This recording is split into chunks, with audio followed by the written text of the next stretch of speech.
Jess under, yes. Jess.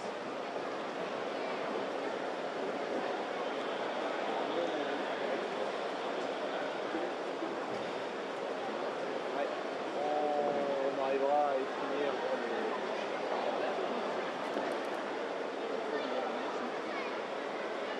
pour le two-legs elimination. Promotion, you have the bench.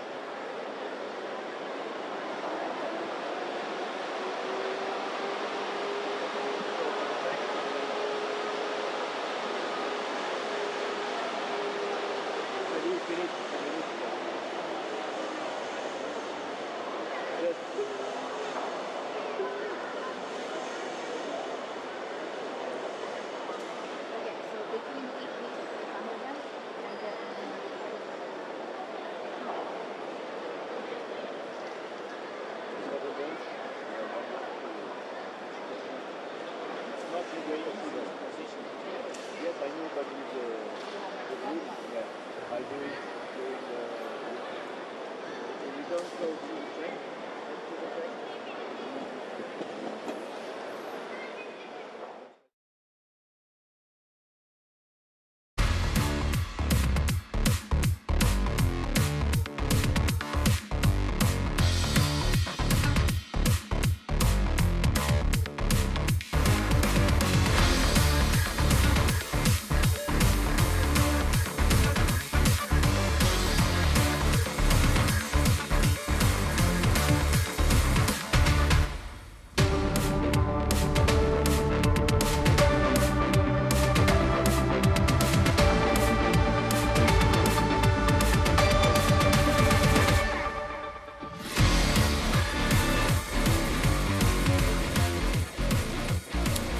Wonderful velodrome in Hong Kong, China. Welcome to you all around the world. It's time for track cycling once again. The UCI Track World Cup live from Hong Kong, China. It's round 2 of the 3 rounds of the UCI Track World Cup this season.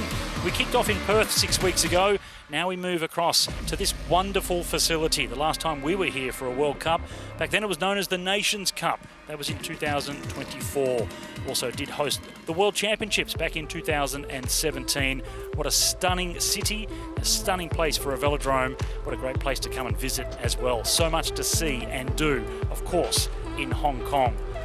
It's great to be back here once again. We've had racing this afternoon. This is the first of our evening broadcasts.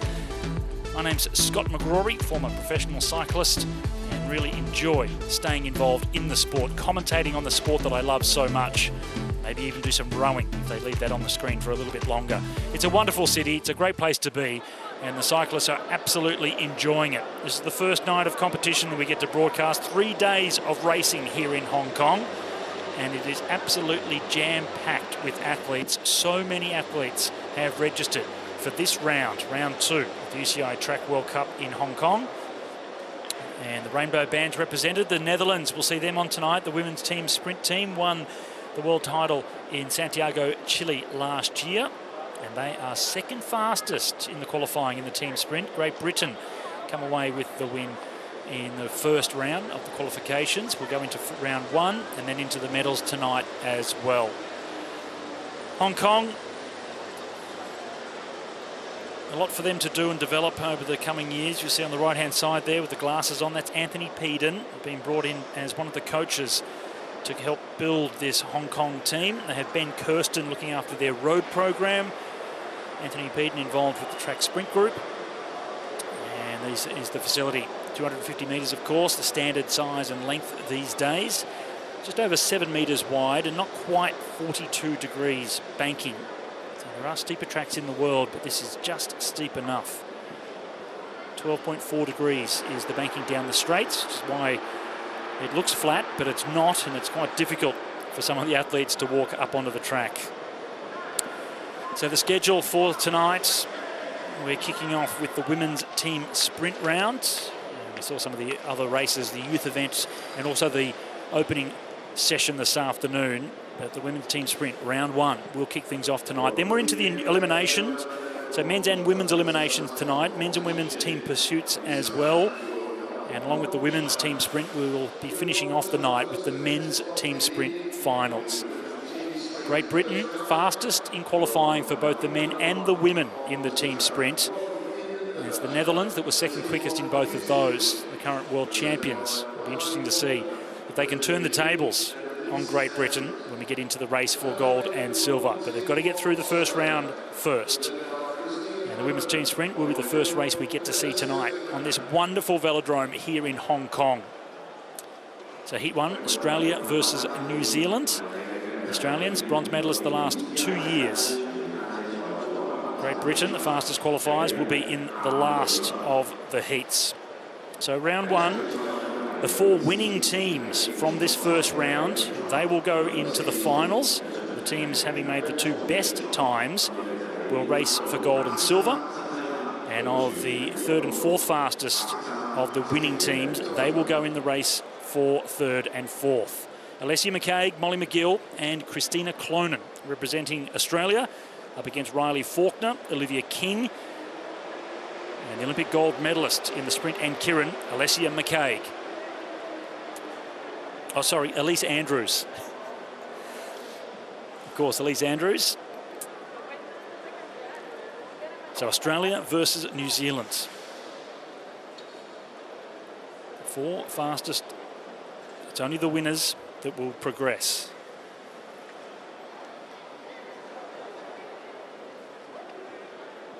Aussies were the bronze medalists last year in Santiago, Chile, and also in Copenhagen 12 months before that. Very close between them. 47.6 in qualifying for the Australians, 48.0 for New Zealand. However, Elise Andrews had the fastest final lap of the entire competition in the qualifying. So watch out for Andrews. If the New Zealanders are behind, they do have a trump card in the Olympic champ, Elise Andrews, to bring them home.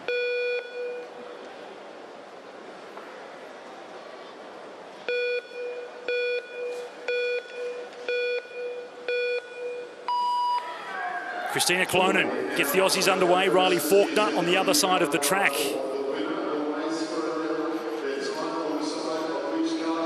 Winner will be going through to race for the medals. Big gap for the second rider there with the Aussies. Slightly in front, so quick start for Christina Clonan. So Australia, comfortable win, but we do know that Andrews is going to bring the New Zealand team home. So they need a big margin here, the Aussies, to make sure that they get the chance to win this and go for another medal. Second rider peels off. Australia still has the lead. Now Andrews comes through to finishing things off for all the New Zealanders. But it's a very comfortable lead. It's a huge margin that New Zealand will have to overcome if they want to have a chance to race for the medals. But Andrews is super fast. She's coming home very quick, but Australia get there. So Australia win the first race in the first round of the women's team sprint. And depending on the time that they were able to ride, it will put them in the race for gold and silver or the race for the bronze. Yet to be determined. 47.594. That is slightly quicker than they rode in qualifying. So that's going in the right direction for the Australians. They get the win, that gets them into the medal round. Slightly quicker than in qualifying as well. So going in the right direction for the Australian 3.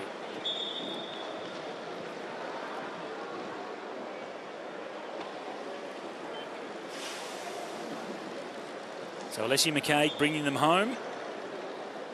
Andrews unable to overcome the margin the Australians put on them in those first 2 laps. So a good tactical ride there by the Aussies.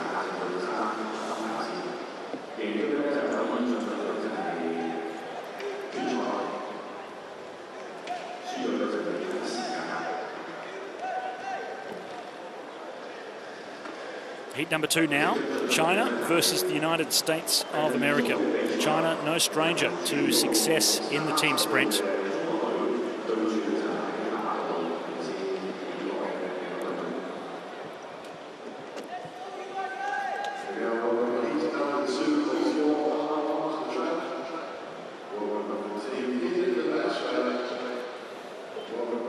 Lau, Wang and Wang for China up against Hayes, Hankins and Marquardt.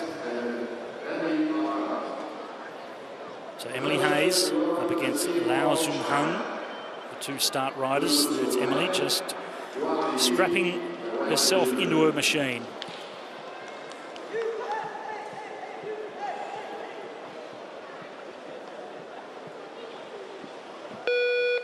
new coaching staff for the Chinese. We've seen some incredible success in the team pursuit already. See how that works with the team sprint. China the faster of these two. Third quickest this afternoon, 47.1 versus the United States, 48.1. So there is roughly 1 second the difference from qualifying between these two squads. China the favourite to get the win, but you have to get it right when the pressure is on. Powerful start from both of these teams. Hayes versus Lau. USA versus China.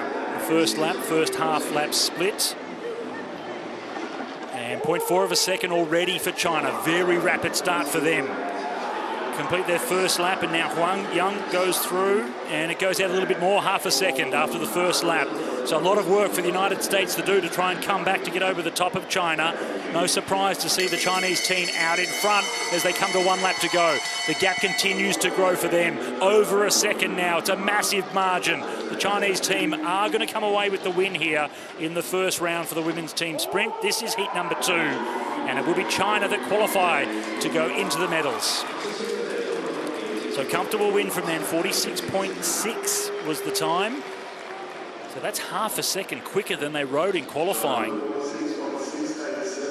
Now, the manager of the Australian High Performance Program, Jessie Korf, sent me a message to say that with the thunderstorms that are happening outside the velodrome at the moment, for those of you around the world may not know, but yes, we had some big thunderstorms and a lot of heavy rain just this afternoon. With those conditions, that really does lower the air pressure inside the track. So the times should be much quicker tonight because of the outside weather conditions. And perhaps that half a second improvement there for China is an indication of just how quick the times are going to be here in Hong Kong. So Australia have qualified for the medal round. China also. Up next will be the Netherlands versus Mexico, and then we'll see Great Britain versus Poland.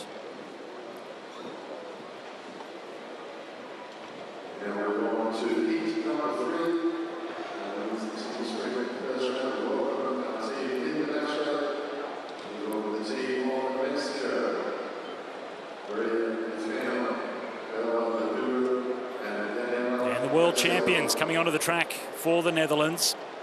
All 3 of them, as you can see, the world champions from last year in Santiago, Chile. Second fastest qualifiers this afternoon.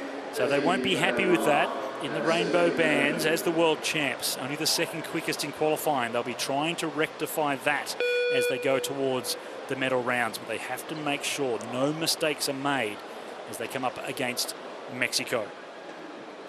So Cayley, Van der Waal and Van der Peet up against Vizcaino, Verdugna and Gaziola.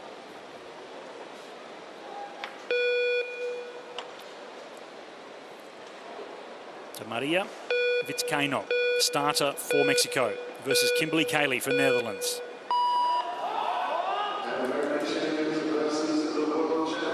Sixth fastest for the first lap this afternoon for Kimberly Cayley. A little bit slower than she would have been hoping to do. Already with a slight advantage over Mexico though. So Cayley finishes her first lap, 19.3 seconds. Hetty Van der Waal unleashed. Then it's Steffi Van der Peet that will finish them off. Verdugo for Mexico on the other side of the track. Now it's head-to-head, Van der Peet versus Gaziola, and a comfortable margin, 0.7. The world champions goes out to 0.8 with half a lap to go. So the Netherlands will get the win. What is the time though? Now it's important, 46.8. So that is quicker than the time of Australia, but slower than China. So they are going through, of course, to the next round. But it depends on what time Great Britain ride. If, of course, they do get the win, as expected, over Poland in the next ride. So the winner of the next one might upset the world champions here. China with the fastest time in the first round. This could be a huge upset to see the world champions not qualify for the gold and silver race. We'll wait and see. One more heat to come here in the women's team sprint to open things up here in Hong Kong. Second round of the UCI Track World Cup. And Van der Peet to the line, not quite as quick as we saw from China.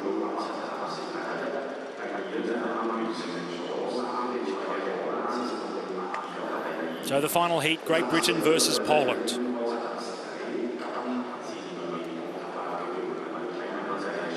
Silver medalist Great Britain at the World Champs last year, but they are the reigning Olympic champions. It is only Emma Finucane with that gold helmet that is in the team that was there in Paris in 2024. Sophie Capewell and Katie Marchant were her teammates to win gold at the Olympics.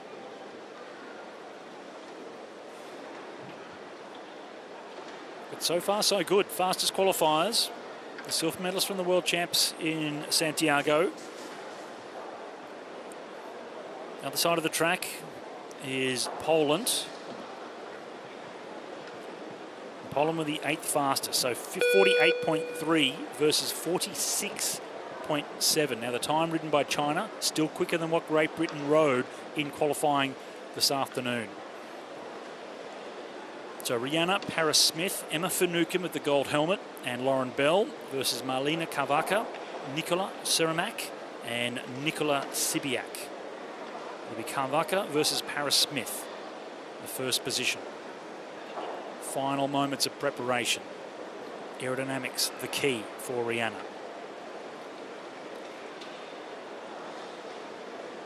Last year at the World Championships for a few brief races, Rihanna came and joined me in commentary. It's great to have her and her insight as a true insider. Issues with the helmet though for the third rider from Poland.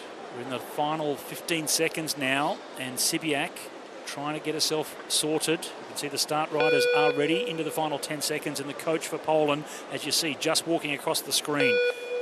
Focus quickly for Poland to get ready. Clean start, the final heat, women's team sprint first round. Fastest qualifiers with the Olympic champion with that gold helmet. Looking very flashy, Emma Finucane.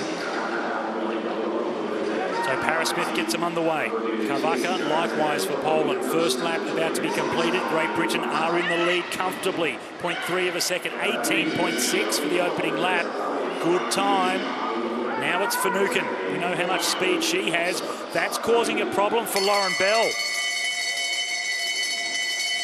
This could be the only issue for Lauren Bell now. She's been in the wind for a lap already, trying to finish things off. Sibiak for Poland on the other side of the track. It will be a win for Great Britain, but the time is what's important. To get into the finals, they have to go faster than 46.8, and they've been able to do that just. Second fastest overall time, but they get the win. And with that second quickest time, they will progress to race for gold and silver, or gold or silver, against China. And it will be the Netherlands, the world champions, that will miss the gold and silver final. They'll be racing against Australia in the race for third and fourth. So our first upset, we can call that. The world champions are not going to make their way into that gold and silver race.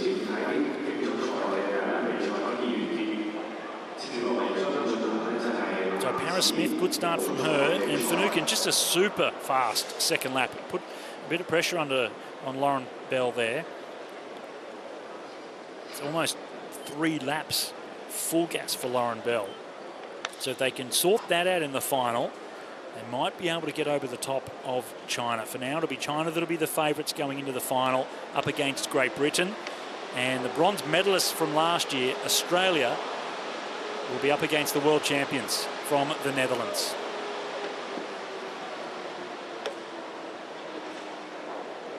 So I feel we can call that our first upset. First race and the first upset. Did not see the world champions go into the race for gold and silver in the women's team sprint. Up next though, it's the men's elimination, the second elimination all of these riders have had today. They had a qualifying heat this afternoon, 2 of those, just to knock out a couple of extra riders. And now we have a full world-class field. bronze medalist from last year, Yuri Harvick, is in the mix. There he is down the bottom, number 41. And Yilmaz, who was in 6th place, I think it was, in Perth 6 weeks ago for Turkey. So really good to see a rider from Turkey. And with that construction of the velodrome in Konya, no doubt that will really boost track cycling for all of the riders in Turkey. So we'll see some progression from them as they go forward. There he is. We'll see if he can replicate what he did in Perth 6 weeks ago.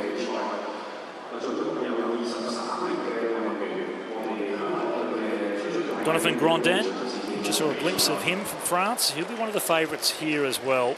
Quality rider. Banasak from Poland.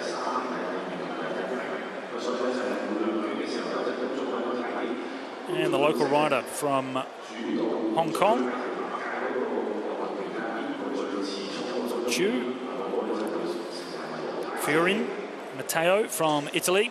And the orange colours, that's Yuri Harvick, former world champion in the points race, bronze medalist last year in this discipline.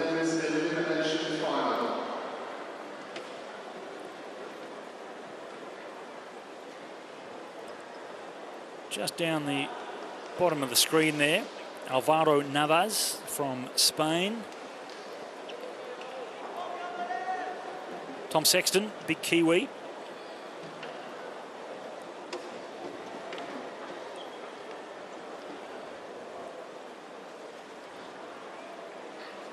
The rider from Turkey, there's Hong Kong, Chu.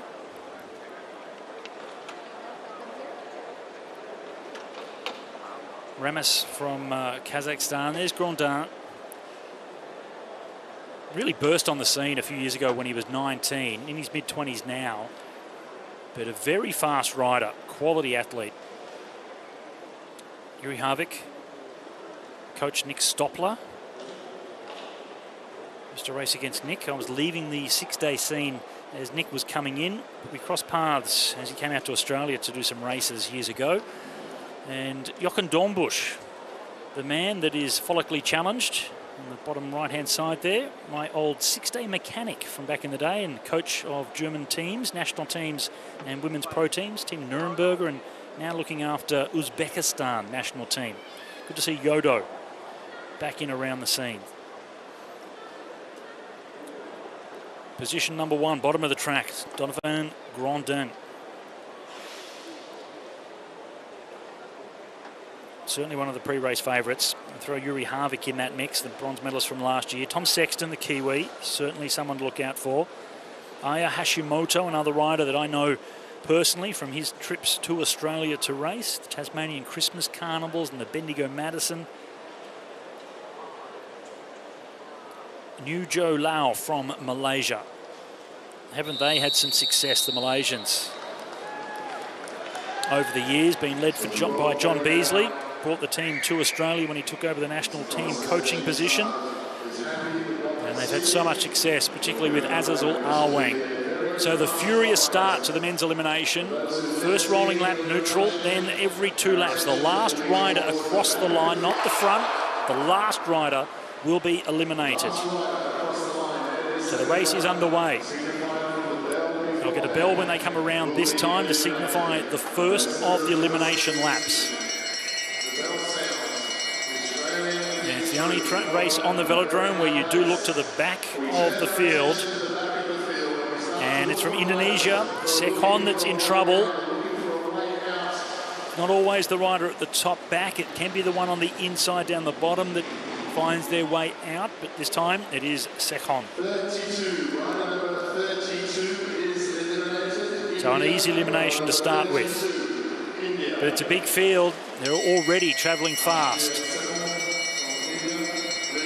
Noah Blannon, second position, the young Australian in his first elimination at the World Cup. Hashimoto from Japan on the front. Sexton there as well, but it's at the back of the field that we have to look now. Another rider very high at the back. And it will be 27, Greece. Yeah, the rider from Greece, 27, Mantos. 27 is eliminated. The new look colours of Greece look fantastic, actually, that kit. I like that. And already into the next elimination lap. Red Walters, I think it might be, down towards the back there in a bit of trouble. Blannon, I commented on him being at the front 2 laps ago. Now he's down the bottom at the back. But it will be up the top. Red Walters from Granada. Rider number 6 is eliminated. Red Walters, rider number 6. So you can see the last rider now in the Australian, Noah Blannon. He was right at the very front, but that's the washing machine effect that happens in these races. You get to the front, and if you don't continue to fight to stay there, you just get pushed straight down to the back again. So Blannon putting in a huge effort to keep himself in this race. Oh, and one rider has gone down, so they won't do an elimination this lap. It happened just before they got to the line. So they will have a neutralisation just to allow him to get back into the race before they continue. So the yellow flag has gone out, as you can see.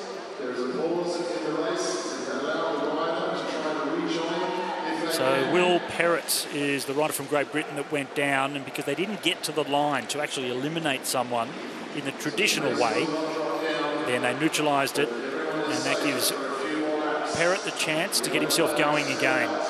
He will get 5 laps to come back in.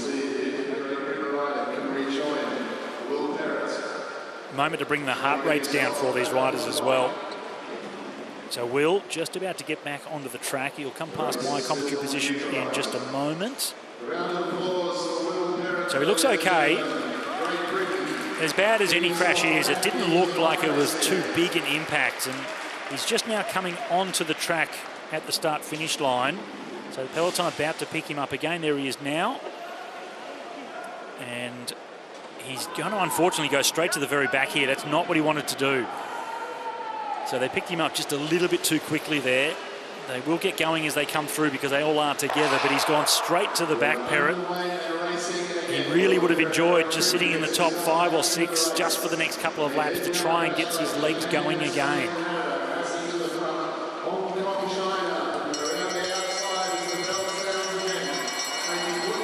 So the crowd are on board because you can see Chu from Hong Kong, China, in the light blue colours on the front, but it's an elimination lap again.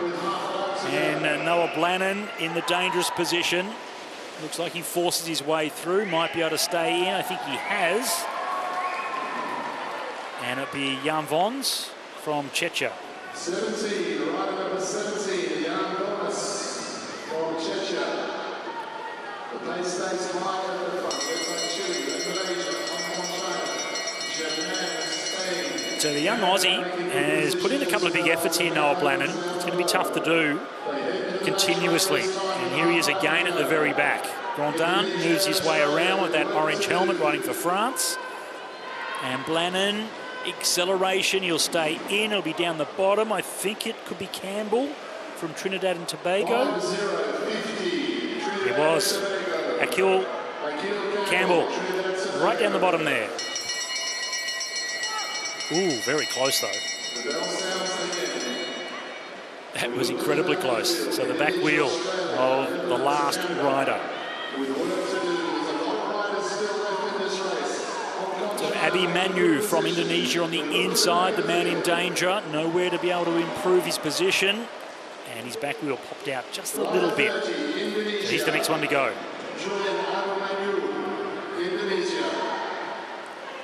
So up in front is, you're out of the way in terms of eliminations, but if you're right on the very front, you're into the wind. So it does cost a lot of energy to be there.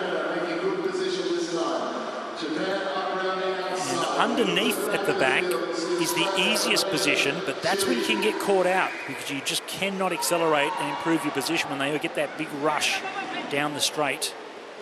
15, Chile. 15, Diego Rojas is eliminated. Rojas from Chile, the next one to go. He enjoyed racing the World Championships last year on his home track in Santiago, but he's an early eliminated rider here in Hong Kong. Blannon again at the back. And Blannon just parks himself on the outside of Chu from Hong Kong. Chu dives down underneath. but he will be the next one to go. Nowhere to improve. So disappointment for the local crowd here. Chu Su Wei, next one to go.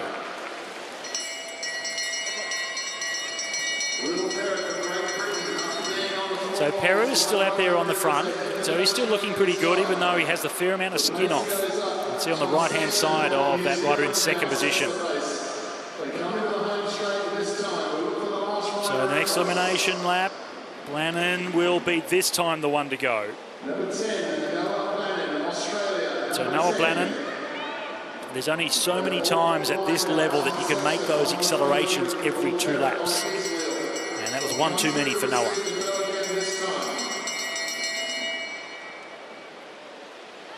The New Zealander leads down the back straight, setting a pace that he can handle quite comfortably. Yuri had it back and forth using his experience. We looked at the back of the field.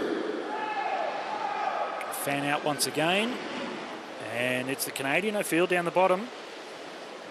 12, number 12, Cameron Fitzmaurice. So Cam Fitzmaurice. It's so enticing to be on the inside underneath.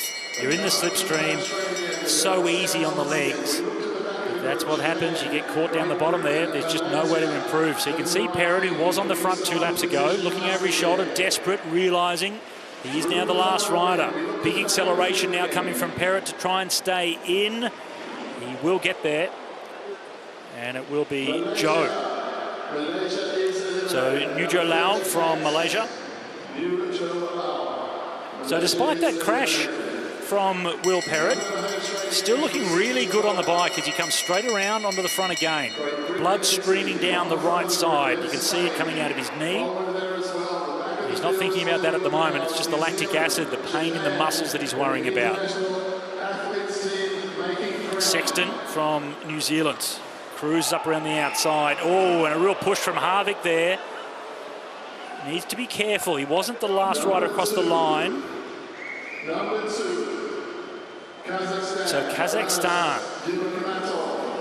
Dimitrimatov from Kazakhstan eliminated. But Yuri Harvick did push and shove to get himself. I like that. That's the old school racing, but the officials don't. So he's very lucky there. If you make body contact to open up the gap to move through, that will also get you eliminated. So he needs to be careful, Yuri. Oh, that could have been Grandin. Big favourite, perhaps? No, rider just beside him from España. So Navas.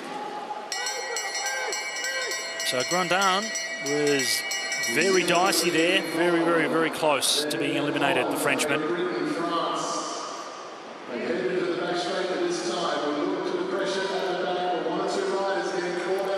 So Hashimoto cruises up the outside. Oh, and some more body contact. It might have been down the bottom with Perrott, but there was body contact. So that's something they'll look at. Now they've gone down to Will Perrott, who was right down the very bottom.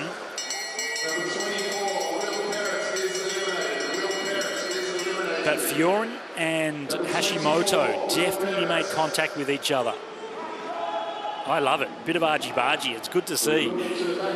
As long as it's not too dangerous, of course. Hashimoto from Japan. And he'll be okay. You can see it was Rostovtsev from Uzbekistan. Rostovtsev.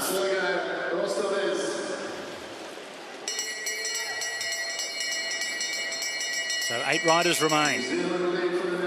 Tom Sexton leads the way. Yuri Harvick. Banasak from Poland still there as well in 3rd position. Then it's Grandin at the very back though. Savakin comes over the top, stays in. 51, Turkey, 51 is eliminated. Ramazan Yilmaz. And Yilmaz, the man I talked up at the start from Turkey. Didn't go quite as deep into the race as he did in Perth, the first round of the World Cup, but still very commendable performance from Ramazan Yilmaz. Banasak in danger now.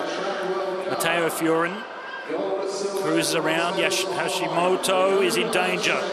So Banasek comes over the top of Hashimoto. They both move through, and I think 47 is eliminated. it was Ilya Savikin. Ilya Savikin.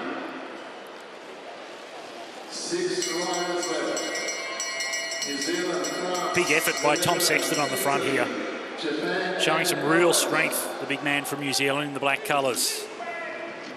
Grandin, Harvick, Fiorin, Banasek goes to the top of Hashimoto, and he's not too happy with that. So Aya made a bit of space for himself. Oh, and they've taken him out for it as well. So he won't be happy. Aya Hashimoto, because he made body contact to open up the gap. That's the regulations. So Banasek survives. He's in position number 5 now. 2 more eliminations until we get to the medals. Harvick making sure he's on the outside of the wheel. Look over both shoulders. And it was only 1 more elimination before Alan Banasek is out.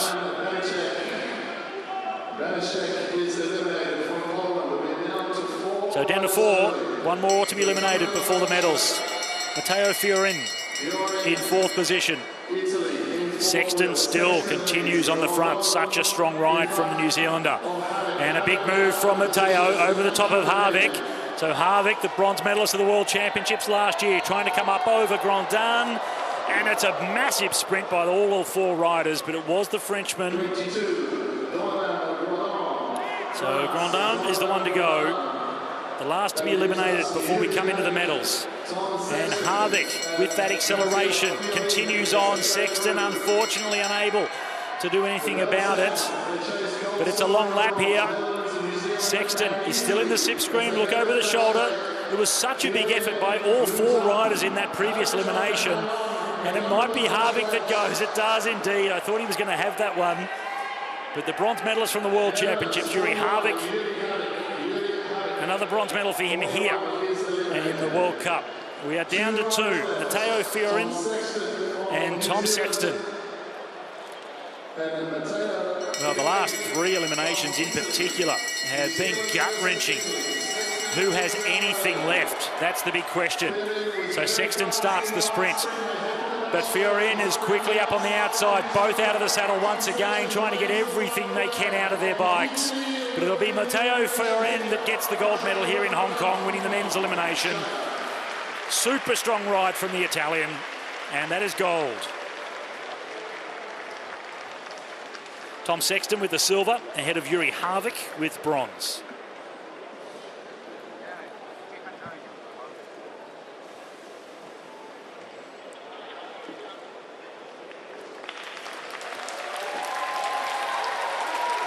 Well, a great ride.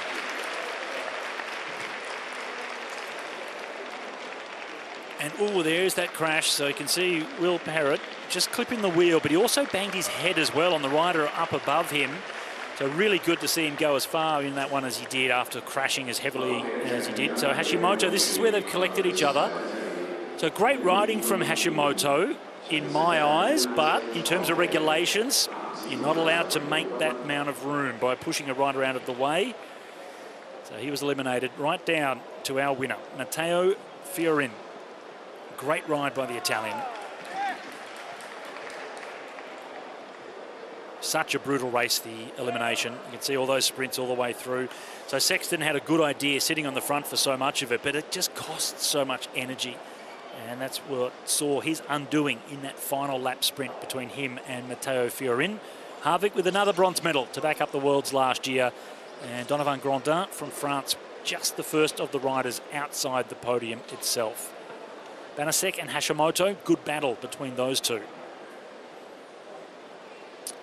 As we go further down, and some new names to look out on the world scene. So great to see them coming through, and nations that haven't traditionally been able to get themselves to the highest level. So great to see Trinidad and Tobago up there. Grenada as well for Red Walters. We've seen him a couple of times now at the World Cups. So 2 races down, but that's the first of our medals being awarded on night 1 of this 3-day competition. And as always, after there has been a spill, quick track inspection just to make sure there are no splinters in the track. If there is, they'll sand them down, put a little bit of duct tape over as a quick fix. And if it's a really bad one, then they'll come back during the day tomorrow and just make a better repair. But the quick fix is a little bit of sandpaper, throw some tape over it to make sure it's safe for racing for the rest of the evening. Local crowd would have been happy for a moment to see their rider on the front. Chu Su Wei got himself to the front, but that effort that it cost saw him go straight through to the back and get eliminated the next time around.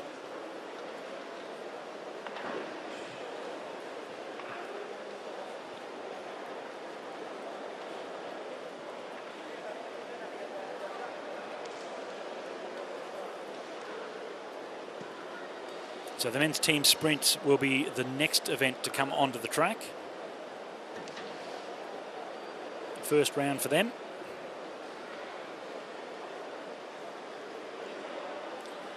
Australian team in the infield, getting themselves ready.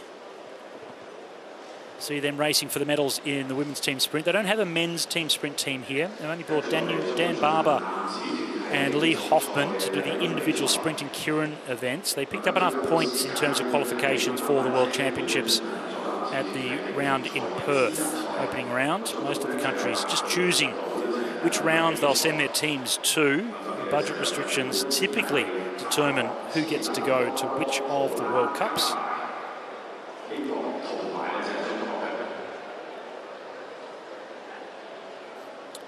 So first round, men's team sprint to come.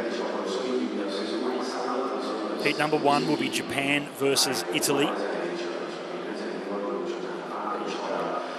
France up against Trinidad and Tobago. We know how fast they are in athletics. So great to see the riders from Trinidad and Tobago. We've had so many good track sprinters over the years. The Netherlands versus Canada. And then Great Britain up against China. So China didn't quite qualify as quick as they had been able to do previously. So they're 8th fastest. They'll be up against the quickest qualifiers in Great Britain. 42.689 was the time by Great Britain. Joe Truman, Harry Leddington-Horn and Matt Richardson, the world record holder over 2,000 metres. That's the team for Great Britain. The world champions are here, Netherlands. They were the second quickest. But for now, we focus on Japan. 4th fastest this afternoon. Yoshitaku Nagasako, Kanata Takahashi, and Kaya Ota will be finishing them off. Position number 3. And the Italians, 5th quickest. Stefano Minuta, Matteo Bianchi, and Mattia Perdomo. Perdomo to bring them home. To kick things off, it'll be Nakasako versus Minuta. The start riders for both of these squads.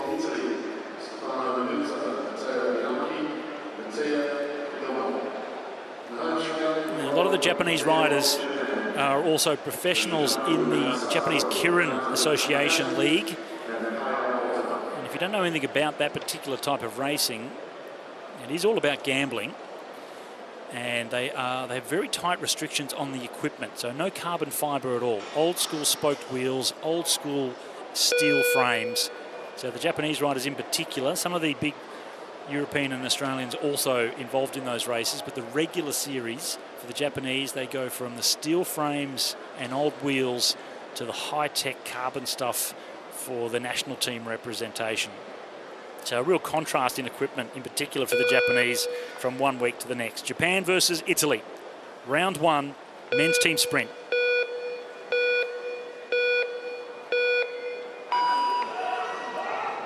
Nagasako gets them underway. Minuta on the other side of the track. The winners of each of these 4 heats will go into the races for the medals. The fastest 2 winners will race for gold and silver. 3rd and 4th fastest winners race for the bronze. And it is very tight, but the Italians are super quick. They were very fast this afternoon for the first lap. Then they slowed a little bit. So Japan have come back into it. They come down for 500 metres. It's Japan that lead the way, but it's still very tight. So Perdomo versus Ota. Kaya Ota, we've seen him so often on the world stage. Really tough one for Italy to try and come over the top of Japan here. So they get the win, 42.9. And that sees them progress into the race for the medals. We'll just have to wait and see whether it's the race for gold or the race for bronze. So finished off well there, Kaya Ota.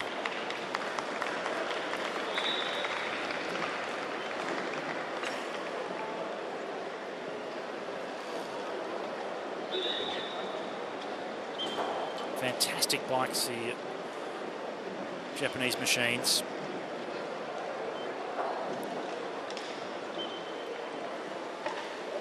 And the print that's on there, I did have a quick look at them before, and it's actually not paint. It's one big stencil they have over the top. France versus Trinidad and Tobago up next. Third fastest versus sixth quickest.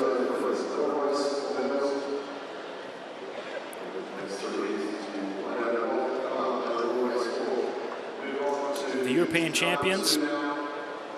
So we have the world champions and the European champions here representing in the team sprint. And the interesting stat here to look at is Timmy Gillian from France had the fastest opening lap in qualifying, 17.333. So expect France to be out in front the first lap. And then they slowed down a little bit. The second lap was the fifth quickest. The third lap was the fourth fastest. And end up that combination of 1, 5 and 4 finished them in third place in the qualifying.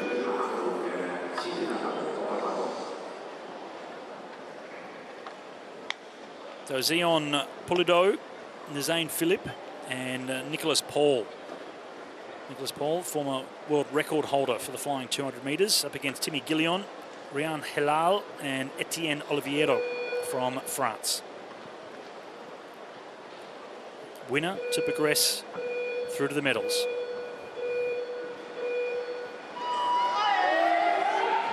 So left-hand side, quickest man we've seen today over the standing lap, Timmy Gillian.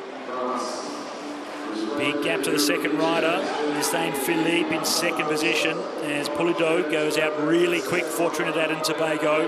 But look at the split already, 0.3 up, 0.4 after the first lap, 17.3. Super quick opening lap for France, as we saw in qualifications. So it's going to be really difficult for Trinidad and Tobago to overcome the European champions from here as the gap continues to grow. 0.8 of a second as Oliviero in that tuck position, head down, elbows burnt, tucked in as well, trying to be as fast as he possibly can as he comes up to the line. 42.667.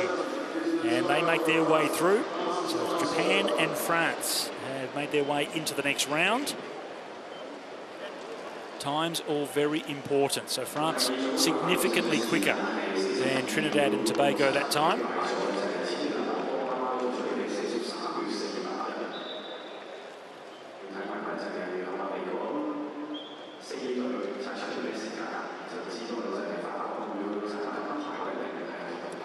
Such a well-drilled outfit. The winners of the very first Olympic Games team sprint, France, back in Sydney 2000. They really did enjoy a period of time in those early 2000s, late 90s as well, where they were the dominant force in world sprinting. That has since been taken over by the team that's coming up next, the Netherlands.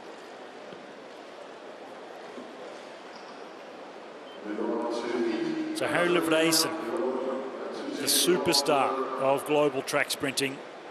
Position number 2 for Harry. Roy Vandenberg, the regular starter for the Netherlands. And Tijmen van Loon. So there's Harry. So Roy and Harry, the 2 world champions from last year. Tijmen van Loon, the one rider that wasn't at the Worlds last year. So he's in his orange national suit. Other side of the track, Canada. Cole Dempster to get them underway. Tyler Rourke and then James Hedgecock. So Dempster versus Vandenberg. Rourke versus Livraessen. and then Hedgecock up against Van Loon.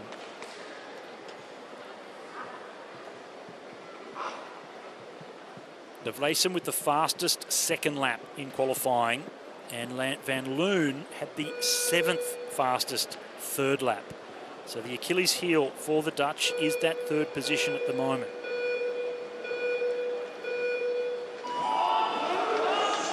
Netherlands versus Canada.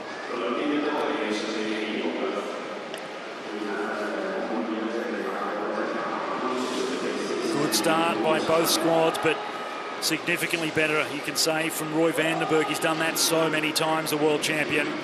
Now he unleashes Harry de Vleessen, the greatest track sprinter of all time, on the boards here.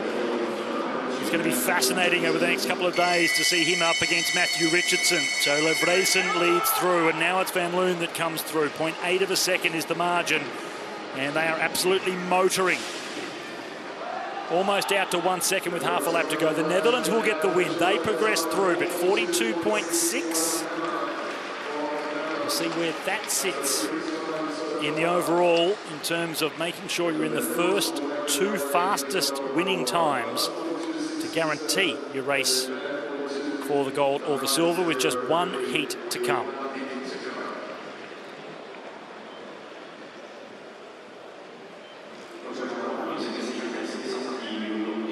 Ex-BMX riders, both Roy and Harry. We know how crucial that is in BMX racing, to start so quickly.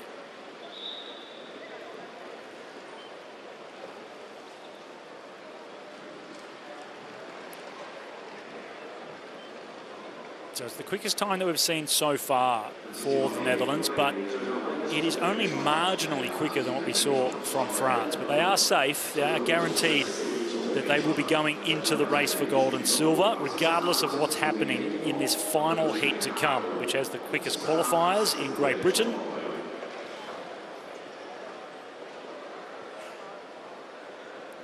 There's Matthew Richardson, right side of the screen.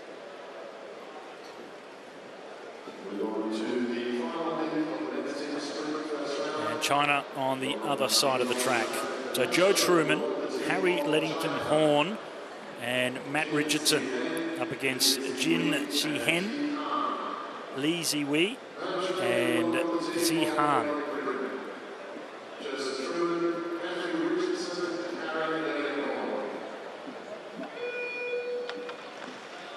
So they have made there may be adjustment on the screen. On my start list, I have Richardson in 3rd position, but he's definitely there, sitting in position number 2. So the fastest man ever in track sprinting in Matthew Richardson, the world record holder over 200 metres, sits in 2nd position. So Great Britain versus China, winner to go through into the finals. 4th heat of the first round of the men's team sprint now underway. And Truman versus Jin.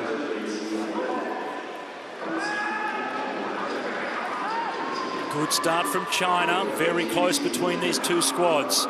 Some gaps opening up in the Chinese team though. Great Britain come through. Now it's Matthew Richardson's time. This is where they can get a real advantage here as Richo goes down the back straight. It's very tight though. China are really putting them to the challenge here. It's all going to come down to the 3rd rider between these 2 squads. Great Britain, the fastest qualifiers. They would expect an easy race here, but they're not getting it from China. China really want to push them right to the very end. Great Britain will get there.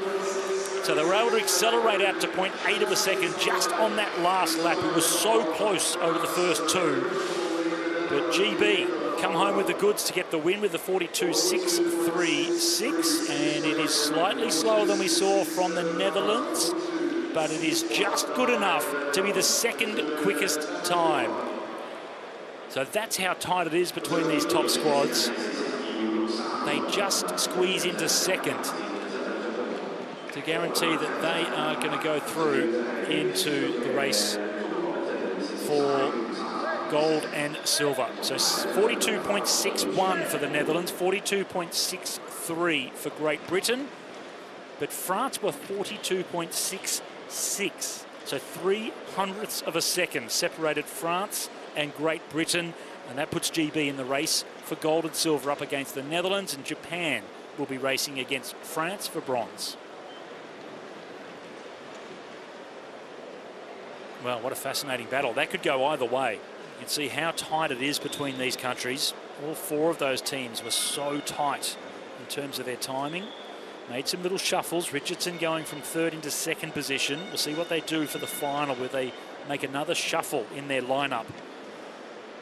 And see how it all goes to play when it comes down to the race for the medals. From the pure sprinters, back to the endurance riders now. The women's team pursuit finals. The race for bronze between France and China.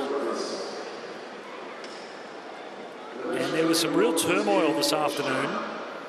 The fastest qualifiers were Italy, and in the next round there was an unfortunate crash from one of the Italian riders, and they'd gone too far into the race to stop, so they kept going. Only 3 versus 4 from Great Britain, so they were beaten in the end, the fastest qualifiers, so Italy unable to progress. But let's just hope that she wasn't too badly hurt. That's the real question. So Boras, Dupin, Fontin and Rouat for France up against Chen, Gong, Wang and Wei from China. And I can tell you, China have progressed incredibly quickly in the team pursuit. So they've picked up new coaching staff, and Boris Clark, the New Zealand youngster that has come on as a coach for China, has done some incredible things in a very short period of time. They broke their own national record at the Asian Championships 2 weeks ago, 15 seconds quicker than the previous national record. So China are on the move very, very quickly.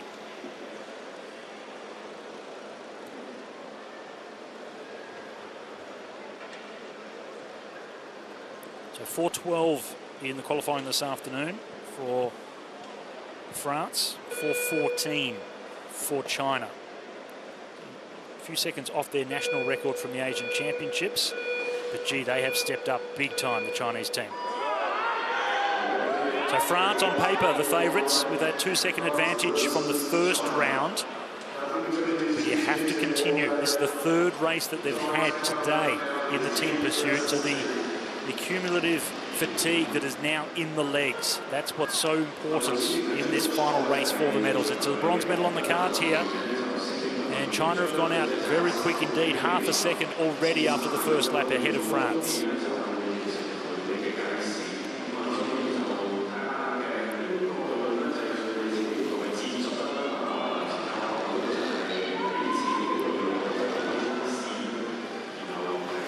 They're up to full speed. France just maintaining things, looking down to their coach to see what schedule had been preset, where they're at, and bringing it back a little bit to 0.4 of a second. So a quick start from China.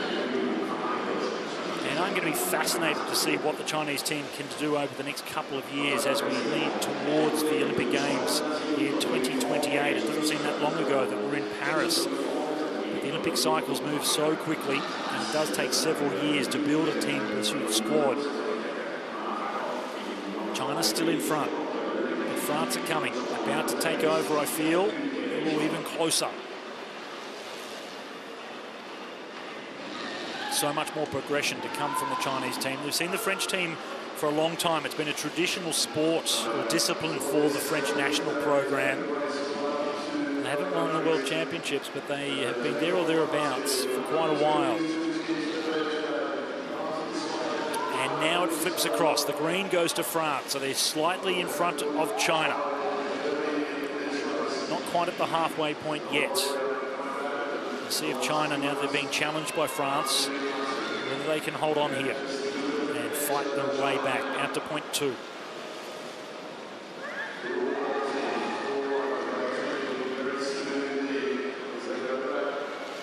So as they come back to their start position now, they get to the halfway point. The gap goes out to 0.5. So that was the margin they had at the first lap. It's gone the other way now, so they've lost a second. Comparing from the first end of the first lap to where they are now at the halfway point, the Chinese team. France starting to look and take control of this race.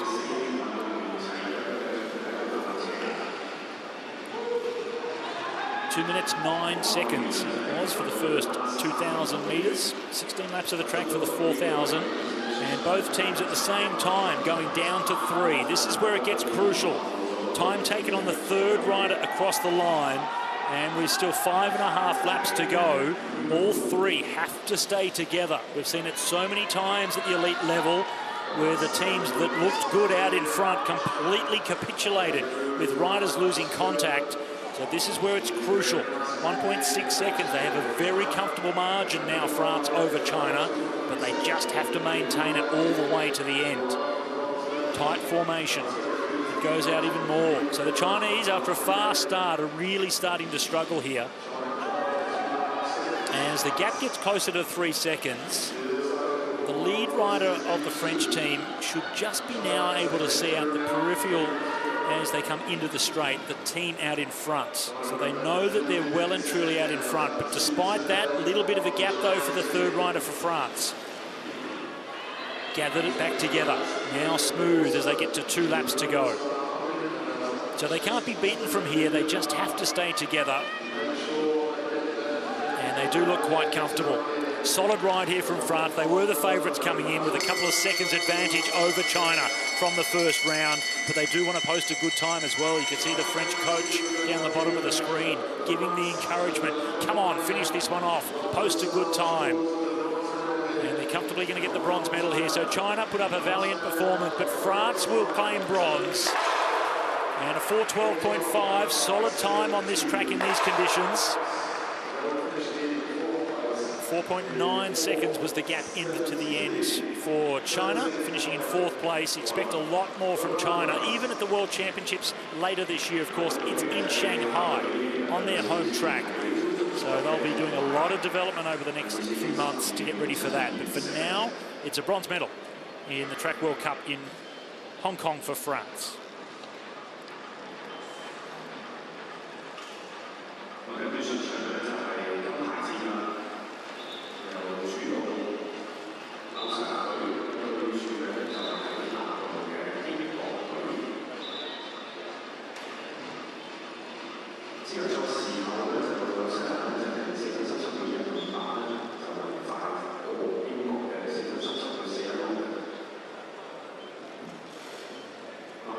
Good solid ride there from the French team. Wonderful machines. We saw developed for the Paris Olympic Games from look. Just again on the bottom right-hand side there, you can see them just doing another track inspection. So that's just going into the back straight. We've seen a number of crashes there. That's where Will Perrott from Great Britain went down. So New Zealand versus Great Britain up next.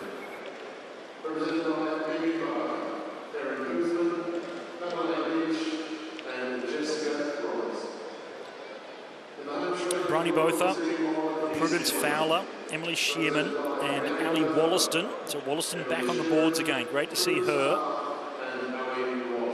Fantastic road cyclist these days, but when you get onto the track, she's so good. So Meg Barker, Erin Boothman, Madeline Leach and Jess Roberts for Great Britain. Great Britain, the last time they won the World Championships was 2024. They did win the first 2 editions of the women's team pursuit at the Olympics, 2012, 2016. New Zealand the fastest from the first round.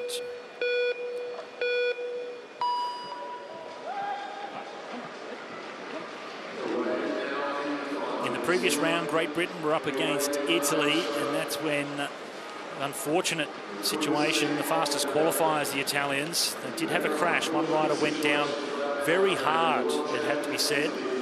So they rode with only 3 riders for the majority of the race against GB and were unable to get the win despite being the quickest qualifiers. So GB gifted a position now in this particular race.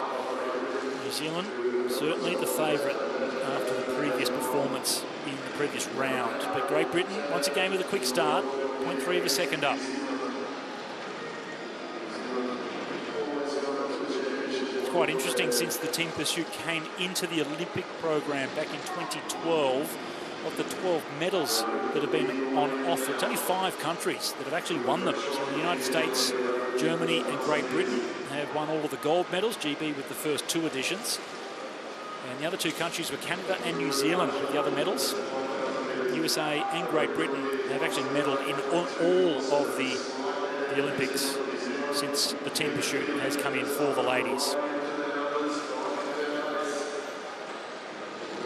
So New Zealand get themselves back in front.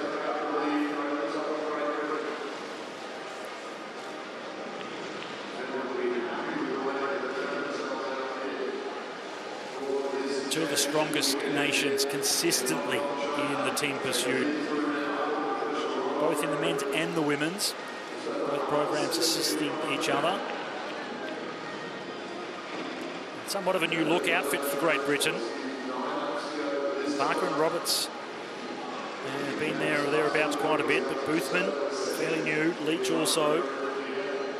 Both are Fowler, Shearman and Wollaston on the other side of the track for the New Zealanders. And the gap really starting to open up now. New Zealand starting to really take control. This is the race for gold and silver in the women's team pursuit here in Hong Kong, UCI Track World Cups. It's round 2. One more to come next week in Malaysia. We started in Perth 6 weeks ago, and now New Zealand down to 3 riders. No alarm bells ringing there, though. They'll come around to get 6 laps to go. Job done. Just need to keep it all together. They have a comfortable margin over Great Britain. Cameron Meyer at the top of the track there, the Australian from Western Australia, multiple times world champion, now running the women's team pursuit program for Great Britain. And 2.7 seconds with 5 laps remaining.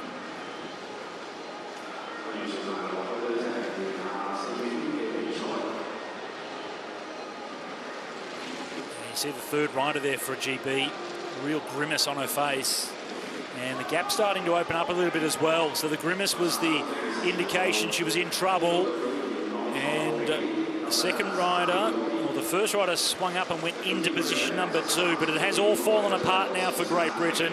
This will be a comfortable win here for New Zealand. GB will not be able to recover in these closing laps. Oh, but yes, the third rider from NZ also having some troubles, but the gap is too big. They'll be able to get themselves through. 2 laps to go. 500 metres remain for New Zealand. So both teams starting to look really ragged at the end. But look at the British team spread all the way around the track now. So New Zealand come around to get 1 lap to go. They will get in the gold medal here, but it wasn't all that smooth in the end. They started to show some signs of rupturing, but they were able to hold it all together. Meanwhile, Great Britain soldiering on, but it's not an individual pursuit. This one is a team effort, and they were not able to get over the top of the squad from New Zealand. So New Zealand with a 4:09 take the gold medal here, and Great Britain, after capitulating, eventually come through to finish in second.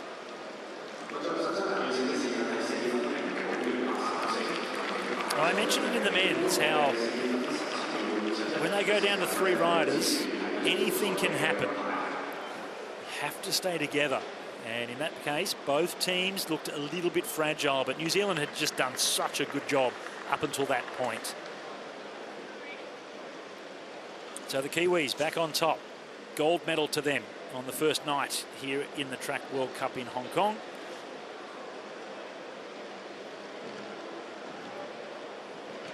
Once again, showing how much pressure these riders are under. Really quick thinking from the first rider from Team G, but that filled the gap as best she could when she did swing up and realised that the third rider was in trouble.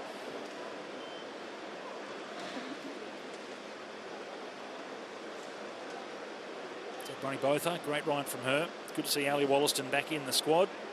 So New Zealand take gold over Great Britain. France with the bronze ahead of the emerging force that will be China. 4th place for them this time. And the Olympic champions, United States, with a very different looking outfit than what we saw in Paris, in 5th place, as their gold medalists racing on the road and doing other things, not here in Hong Kong, but that gives an opportunity for the next group to come through and develop. They'll certainly be putting a lot of focus, the United States, on the build-up towards Los Angeles 2028. And for now, they're in a rebuilding phase. And it's New Zealand that will be on the top step of the podium here in the first night in Hong Kong. Next generation of athletes being inspired in the stands. The squad from Denmark getting ready for the men's team pursuit. Current world champions. They've also got a new look outfit here.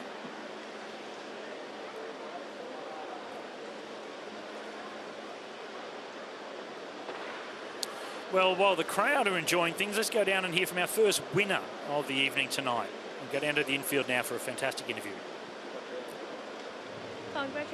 Congratulations for the win. Can you talk about your performance today? Yeah, it was incredible. When I started, I only thought to stay in front, and then elimination is a very difficult race. I tried to stay there in front, and then laps were passing so fast. When we were 4, I was really exhausted, but I went over my limit, so I'm so happy. It's incredible. And this is your first World Cup medals in senior race. What does this win mean for you? It's incredible because this is my first World Cup appearance, so I'm very happy. And this is your first time coming to Hong Kong. What do you think about the track and the venue? Well, yeah, this is my first time here. Crowd is incredible, and it's a very incredible city. I like it. Thank you. Congratulations again. Thank you. Well, Matteo Fiorin, great ride from him. Didn't say his name very often throughout that race, which is a great indication of a smart tactical ride.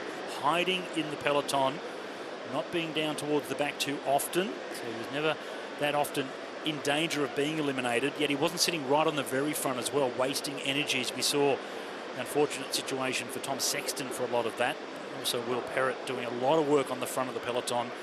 So Matteo Fiorin, tactically brilliant ride from him, and he had the strength and speed to back it up to get the win in the men's elimination.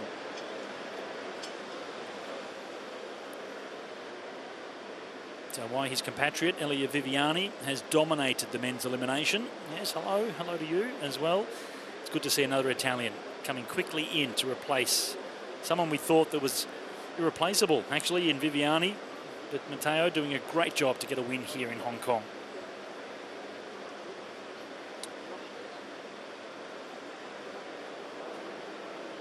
Not too far from getting the first of our medal ceremonies underway, where we will see Matteo pick up his gold. Kids enjoying it. It's very warm inside the track here. Toasty conditions, which is great for the racing. It does make for fast tracks and good conditions. And the girls, the kids, the school kids, absolutely loving it.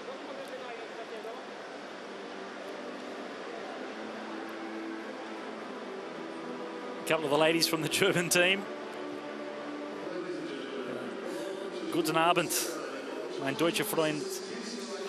So the German riders not racing here tonight, but we'll see them over the next 2 nights of competition.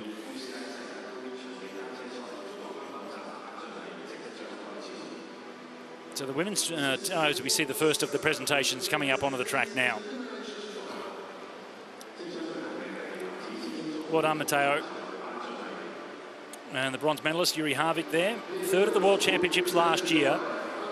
He would have been really thoughtful and hoping that he'd get better than the bronze at the World Cup. But any time in elimination that you get onto the presentation dais with a medal, it's a good result. And the former points race world champion, Yuri Harvick, will certainly be happy with the bronze this time round.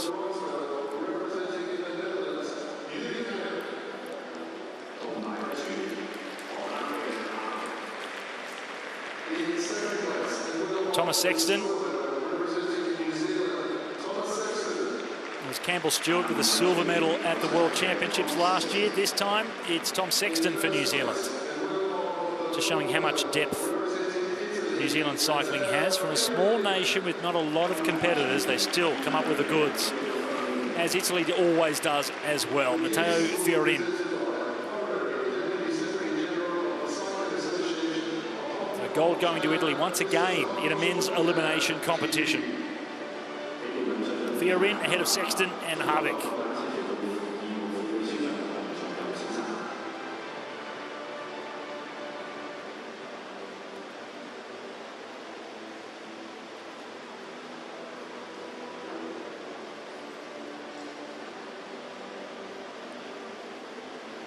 Ladies and gentlemen, please once again your applause for our members.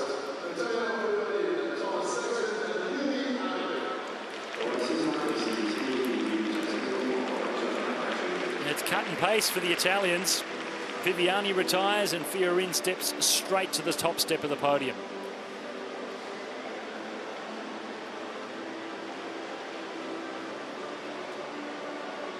See the partners of the UCI Track World Cup here. Tissot, of course. Tissot Timing, as always, involved. We could not do it without them.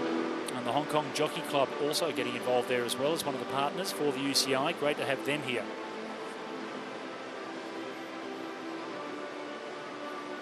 When we get onto the boards in a moment, get back out there, it'll be the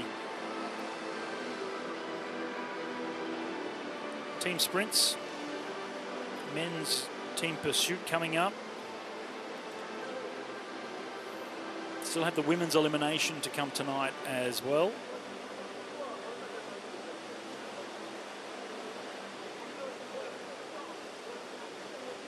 That'll be the second last race on the program, the women's elimination. The men's team sprint, the race for medals.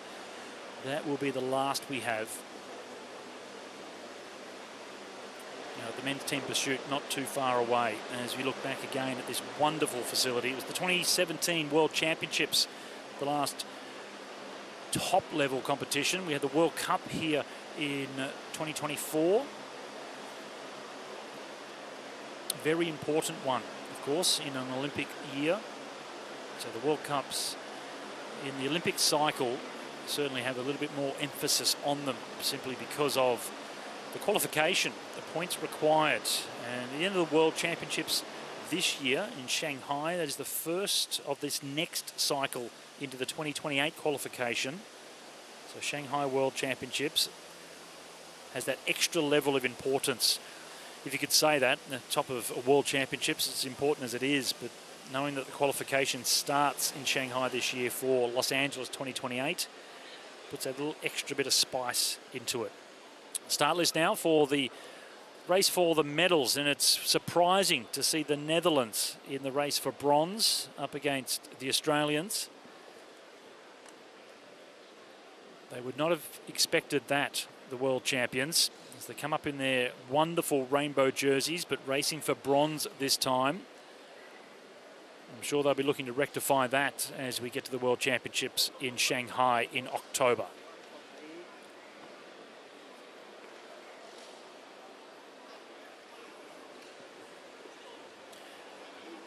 The bronze medalist from Shanghai, from Santiago last year, the Australians.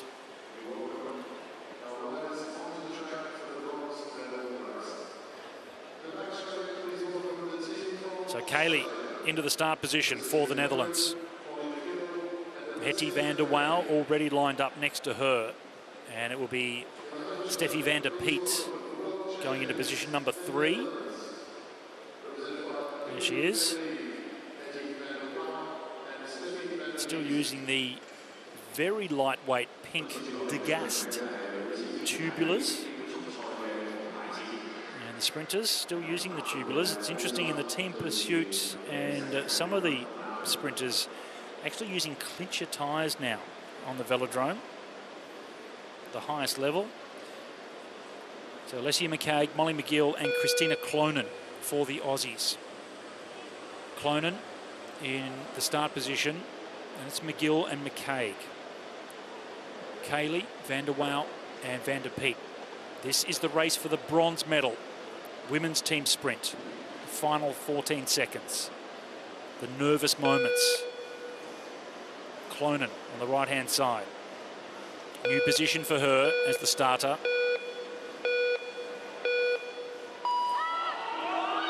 World Championship bronze medalists up against the world champions. Good start from the Australians.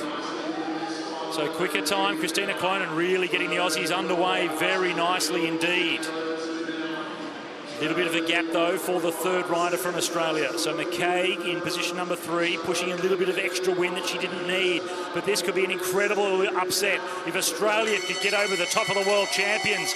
The Netherlands are fighting back though. Now they're into the green. So the Netherlands come into the final lap in the lead. It's the race for the bronze medal and the world champions. They will not go down without a fight. It's not the coloured medal that they wanted here in Hong Kong, but they'll take what they can get. Bronze this time for the Netherlands, and a really good solid ride from the Australians to finish in 4th.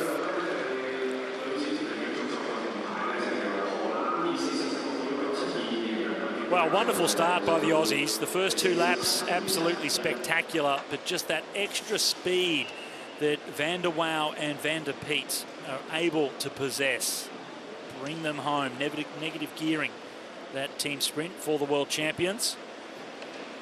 Solid ride, though, for the Australians. They'll be inspired by that. They really did push the Netherlands all the way into that 3rd lap.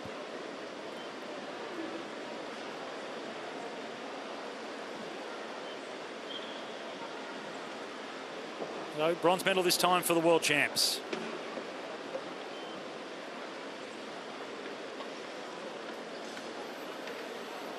And the silver medalists at last year's Worlds, Great Britain up against China. New look outfit for China.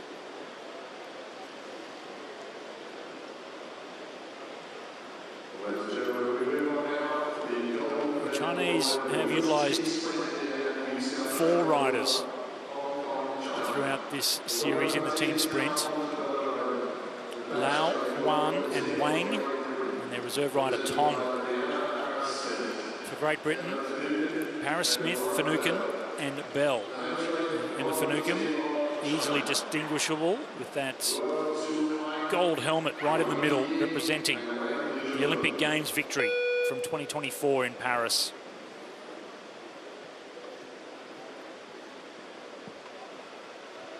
Left hand going out there from Lauren Bell, just to let the holder know that she was a little bit off balance, needed to be pushed across to the left to be straightened up a little bit. So China versus Great Britain. China the quicker of these teams in round 1. Great Britain were the fastest qualifiers. Now this is the race for gold and silver. Women's team sprint final.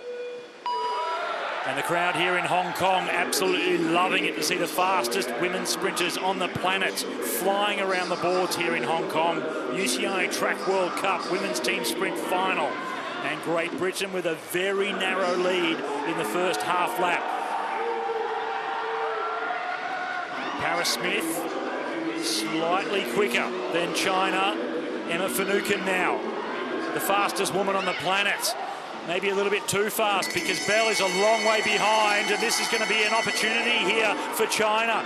Great Britain had the fastest split, but their third rider was way off the back. So China versus Great Britain. China into the lead now because of that. So the second rider was too quick for the Great Britain team, and China have been able to capitalise. So they come through to snatch the gold from Great Britain. Benoit absolutely loving it. So new coaching staff for China this year, and it is already paying dividends. Benoit Vertu is the man smiling as he came off the track, because he did witness an upset.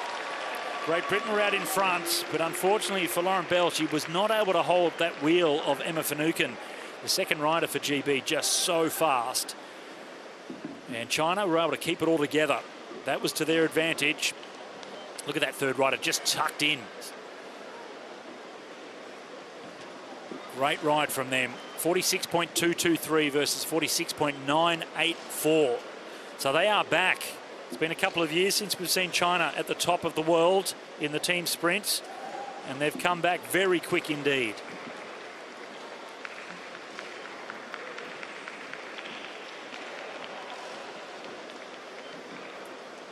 Confirmation, China with the gold over the top of Great Britain and the Netherlands in silver and bronze. Australia finishing 4th ahead of Mexico, Poland and New Zealand in 7th.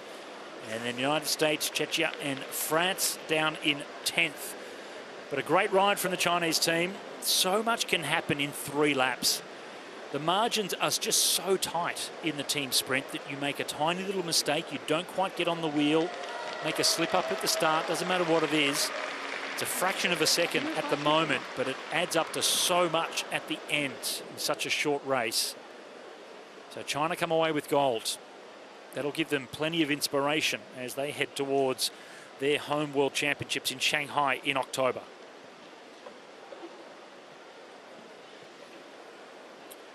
Another couple of rainbow bands there, as we see. The Netherlands getting themselves ready for the team pursuit. Mixed bag, so the blue and white with the white, that's European champions jersey. So a new look outfit for Denmark compared to what we saw when they won the World Championships and the European Championships earlier this year. They do have an incredible amount of depth in Denmark. They put so much focus on the team pursuit. They've been a dominant force in the top 3, 4, 5 in the world for so many years. And they've won the World Championships the last couple of editions now, 3 in a row. Perhaps some future world champions there.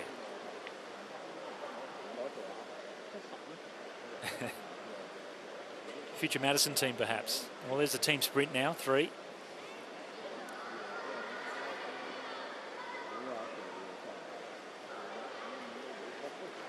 Well, great racing already. Only the first night of competition here. 3 days for the Hong Kong UCI Track World Cup. Still got the Omniums, the Sprints, Kirins, Madisons to come over the next couple of days. So many good races. And Craig Chapman there in the field, in the outfield, the stands. So Chappie, as he's known,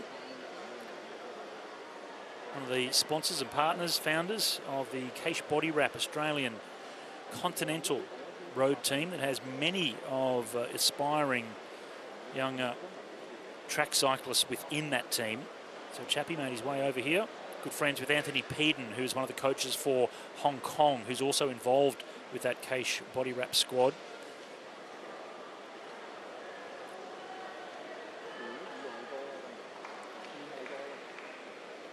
Guten Abend, some of our German competitors. We have Lynn Teutenberg coming up in the women's elimination for Germany after we have the next medal ceremony. So women's elimination still to come. Team pursuit final for the men, and then the men's team sprint final. They're the races that are still to come on the program. Teutenberg, a bronze medalist at the European Championships earlier this year in the elimination. And you may have heard that name before because Tim Teutenberg, her brother, professional for Lidl Trek. Her auntie, Ina Teutenberg, was the best road sprinter of her generation. Her father, Lars Teutenberg, a friend of mine, well, the whole family of friends of mine, but raced a lot and trained a lot with Lars, a professional track cyclist and 6-day rider, and brother Sven, also a professional, 4th place in several stages of the Tour de France, as we look at the father-son combination. Let's go back down to the centre of the track to hear from the New Zealand team pursuit gold medalists. Congratulations for your win. Can you talk about your game plan today? Thank you very much. We really just went out with the game plan of setting a time that we were super proud of. We didn't go out and walk the line and race other teams. We just went to our schedule, followed the process, and wanted to leave the competition with rides we were proud of. So how will you guys execute your game plan? I think we exceeded our game plan. The qualifying round, I think that we didn't really ride quite the way that we wanted to, but we made some changes and we made some really good decisions in the first round and in the final. So I think we really improved throughout the day, and yeah, really proud of the girls. So how well is the finals performance compared with the qualifying and the first round? Yeah, quite different, I think, from the qualifying through to first round and the final. But yeah, we're super proud of all 3 rides, and all 3 rides we can take a lot of learnings from. So yeah, we're super happy with all 3. Thank you very much. Thank you. Thank you. Thank you. Thank you.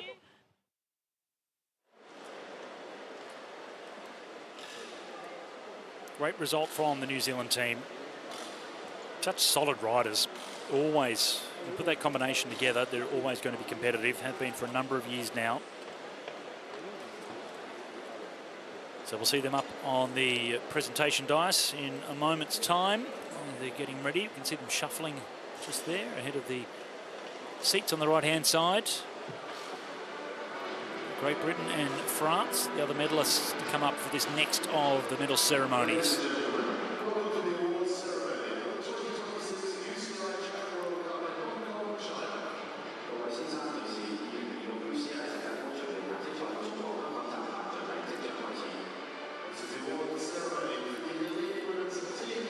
So the medal ceremony now for the women's team pursuit. France utilising 5 riders, as did New Zealand. 3 rounds in one day with the elimination as well and several other events. Really difficult to only have 4. Great Britain, only 4 riders for them. If you have the numbers, then utilise them the best you very can. So France coming away with the bronze medal here in the women's team pursuit.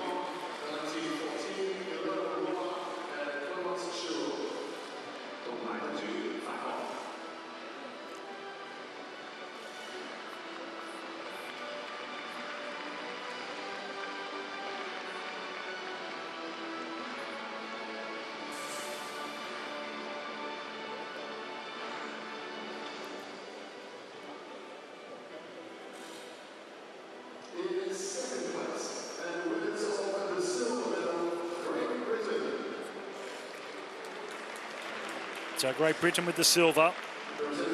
As we say, only the 4 riders utilised, 5 for France, Boras, Dupin, Fortin and Rouat.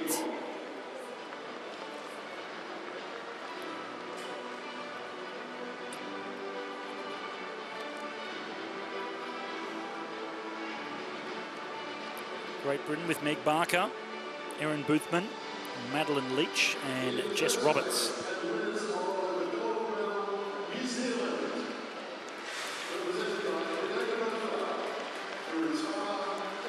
And the gold medal this time going to New Zealand. Shout out to the Italians. They were the fastest qualifiers, but unfortunate crash in the first round.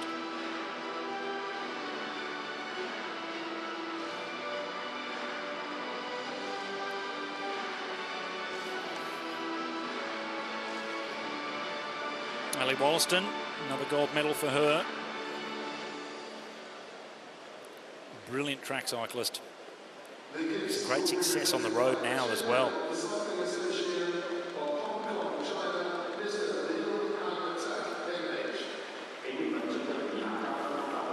So New Zealand take gold ahead of Great Britain and France. Honourable mention to Italy after qualifying the fastest. Just showing that they are certainly still in the mix, the Italians. An eye on the World Championships now. Perhaps they can recoup if they are doing Malaysia. I'm not too sure if they're going to be hanging around for another week to do Malaysia, but we might see them next week trying to get some redemption, add some extra spice to the women's team pursuit if the Italians are racing next week.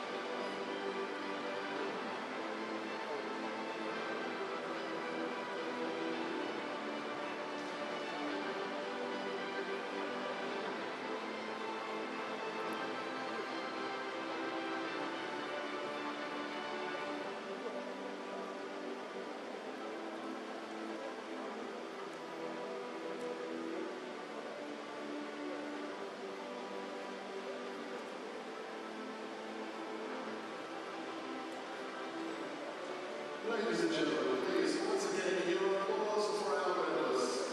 New Zealand, Great Britain and France. The crowd showing their appreciation here for the best team pursuit riders in the world for the women. New Zealand getting the job done this time ahead of Great Britain and France.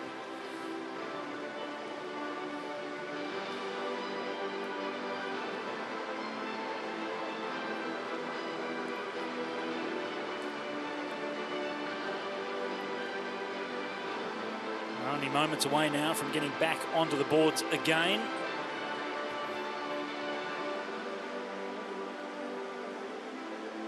some of these riders having to do the team pursuit and the elimination on this opening night.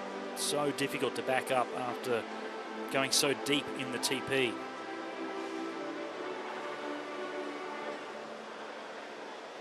Women's elimination will be the next event that we see come onto the track, and then it's the men's team sprint to finish things off, the race for the medals. Wollaston, not the Kiwi doing the elimination. Her teammate, Samantha Donnelly, is going to be in the women's elimination. Wollaston certainly would be the favourite if she was to do it. So it'd be great to see how well Donnelly can do. We've seen Wollaston at World Cup and World Championship level just so good in the elimination, whether it's in the Omnium as one of the 4 disciplines within that event, or the individual standout elimination on its own. She's such a good rider in that. Men's team pursuit finals up next. I did say it was the women's elimination. That'll be the one after. So team pursuit coming up. And another opportunity to see the Chinese team as they have progressed so quickly. They'll be racing against Great Britain, Denmark against New Zealand for the final in the gold and silver match. But first up, China, Li, Pi, Sun and Wu up against Bostock, Britton, Gill and Tanfield.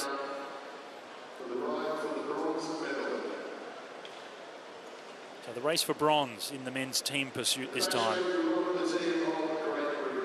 Here come the boys from GB, Bostock, Britton, Gill and Charlie Tanfield.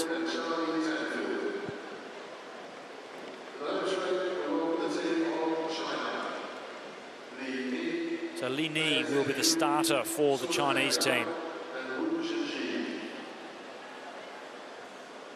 Pi Zhenju, Sun Haijiao and Wu Junji. Just making sure that front wheel is straight. GB, last to come up onto the track, but very quickly sorted and in formation. 25 seconds to get underway. Bronze medal race, men's team pursuit, UCI Track World Cup, Hong Kong, China. And it's China versus Great Britain.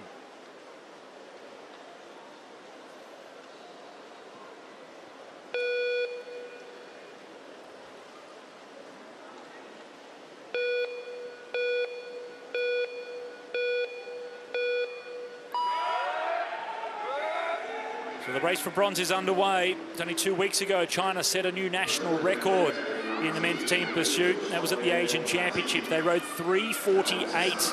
They took 15 seconds off the old national record time that they set back in 2018. They've got a new coach in Boris Clark, the Kiwi. Benoit Vetu is the head coach of the program. I just saw a glimpse there of Boris. Shiny new haircut for him as well. Bleach blonde hair as the Team GB go past his position. And it's a quick start from the Chinese team.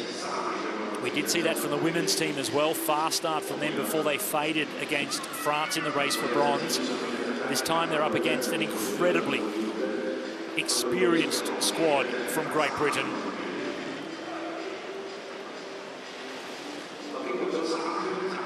It'll be fascinating to see how they can keep themselves together here, the Chinese team. After a fast start like this, Great Britain, they've done this so many times before. The training, the amount of laps the riders in this squad have done previously, enormous amount of time focusing and tuning their skills in the team pursuit discipline.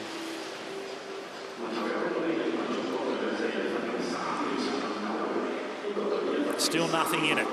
Early stages, both squads looking good.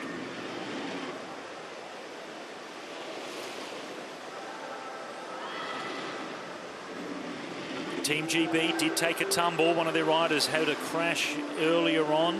A flat tyre from one of the riders. He swung up and got out of the way. And the rider following him actually ran in to their lead rider when they eased up to get a restart, which is allowed. But unfortunately, touch of wheels in doing so.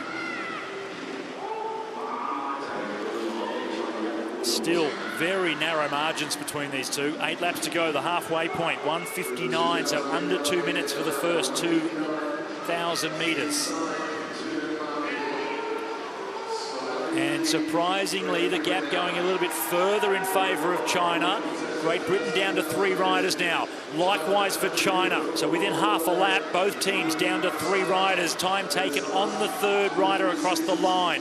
Crucial now to stay in formation as the gap goes out to 1 second, just on 1 second. China looking really good here. The crowd are going to love this. There's the national coach, Benoit Vertu. He's only been in that position for less than 10 months, and he's seeing success in the sprint and the endurance programs already. Britain fighting to stay under a second within striking distance. As they come into the final 4 laps, it's the final kilometre here in the race for bronze. Just nudges out over 1 second again. China looking really good here. This will be their first medal at this level of competition for many, many years, if indeed at all. Encouragement from the British coach, trying to get some more out of his riders, but the gap is going in the wrong way for Britain. 500 metres remain. The last 2 laps of the race. Out to 1.6, 1.9. It blows out to almost 2 seconds. China are going to take the bronze medal here. This is going to be a huge upset. I know it's the race for bronze, but China versus Great Britain in a team pursuit, that's unheard of that the Chinese would get over the top of GB. What a great ride it is from this new look squad from China. They are going to take the bronze medal here in Hong Kong. Sensational ride by them. 3:51.7, quality time as well. So that was a marvellous performance there from China. You can see the staff absolutely loving it. I am sure that they were not expecting the level of progression that they have had from their riders in the last 3 to 4 months. So bronze going to China. Great Britain with 4th.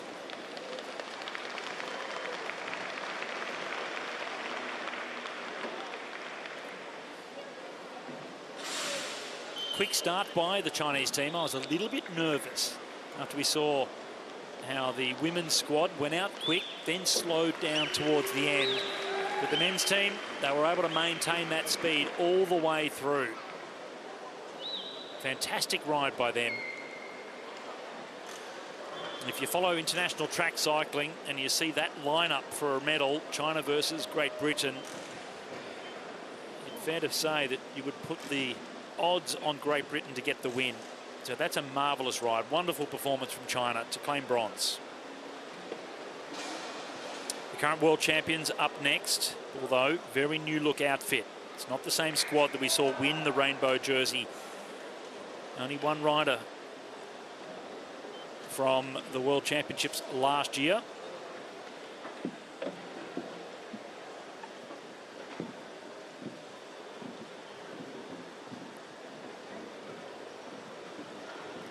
So Frederik Madsen, position number 4. The only rider from last year's World Championship team here riding for Denmark. They're the European champions as well. You can see the Euro colours there in 3rd position. World record holders as well. And they've brought in 2 new riders. They do have a lot of depth. And on the other side of the track, it's New Zealand. So Skivelt, Madsen, Nielsen and Winkler up against Hornblow, Irwood, Jackson and Kogogsu.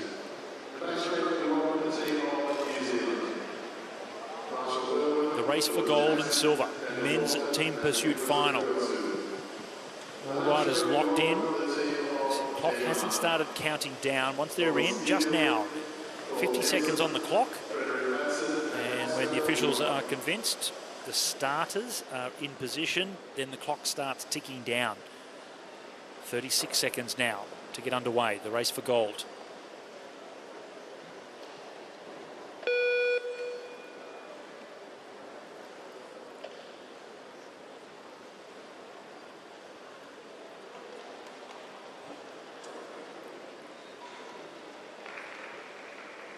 So Morton is in. Kogogsu, Irwood, Jackson, Skivelt, Madsen, Nielsen, Winkler. The race for gold. Denmark versus New Zealand. Men's team pursuit final.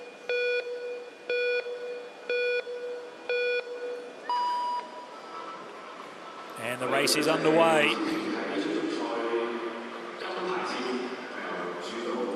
considering the change in configurations with both of these squads, it could go either way.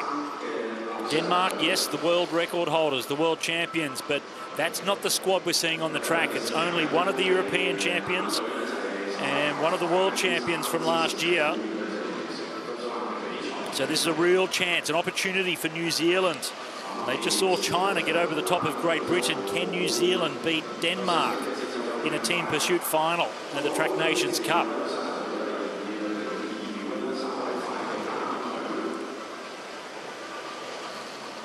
Advantage to New Zealand. First 3 laps down. 16 laps of the track. Mishaps in qualifying with both men's and women's team pursuits. Crashes in both the men and women. Neither of these squads involved in those, though. So it's just the fatigue of having already raced 2 rounds of team pursuit before they come into this race for gold and silver. Denmark now nudging themselves in front of New Zealand.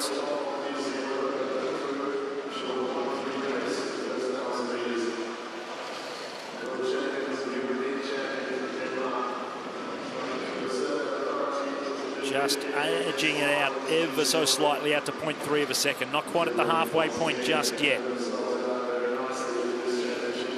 Ooh, low change from the rider there from Denmark.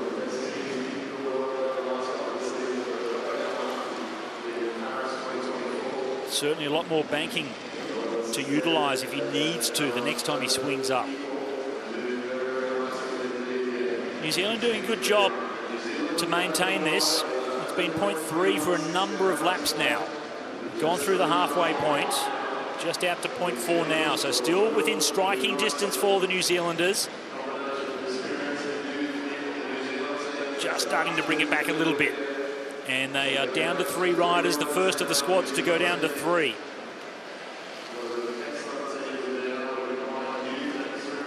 Kogogsu is the rider that has swung off from New Zealand. Job done from him.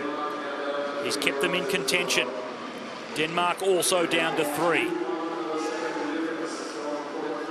Now it's the crucial point. Have to stay together. And the gap has really come down. So New Zealand are really putting it to Denmark.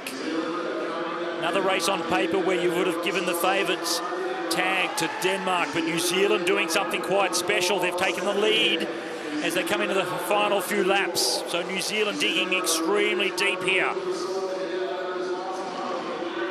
And continuing to open the gap. So another upset perhaps on the boards here in Hong Kong. 3 laps to go. Almost half a second advantage. New Zealand over Denmark.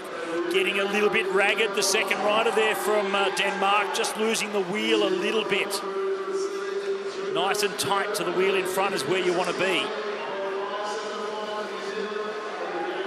Oh, and you can see he's really starting to get into trouble. New Zealand are staying in good formation. It's Denmark that are really starting to explode here as they come to 1 lap to go. New Zealand are going to come away with the win here. There's no way that Denmark can recuperate. The gaps are opening up. Oh, they're opening up for New Zealand as well, but they're too far in front. New Zealand will win gold. They'll get the upset win over Denmark. So sensational team pursuing here tonight. 349.8. Solid win from New Zealand. Silver goes to Denmark.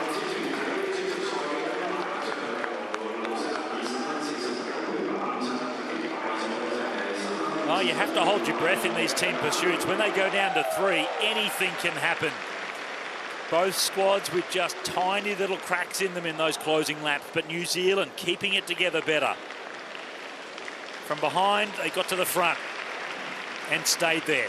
Opened the gap up. And the winning margin almost 2 seconds in the end. Delight on the face of the Kiwis. That was a really good ride.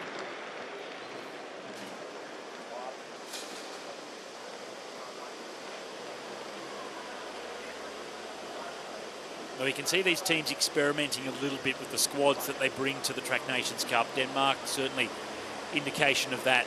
Current world record holders, but just mixing it up with a few other riders. Get some experience to some of their younger guys.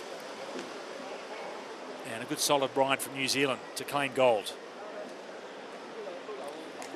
So domination in the team pursuit for New Zealand, winning the men's and women. What a great first night here in Hong Kong it is for New Zealand. Gold ahead of Denmark, China with the bronze, and Great Britain, 4th place for them this time. France, Japan, United States, Canada in 8th. Germany, the once dominant force in the men's team pursuit, down in 9th. And a good ride for Hong Kong, China on their home boards to finish in 10th, ahead of Chile, Indonesia, and the Italians.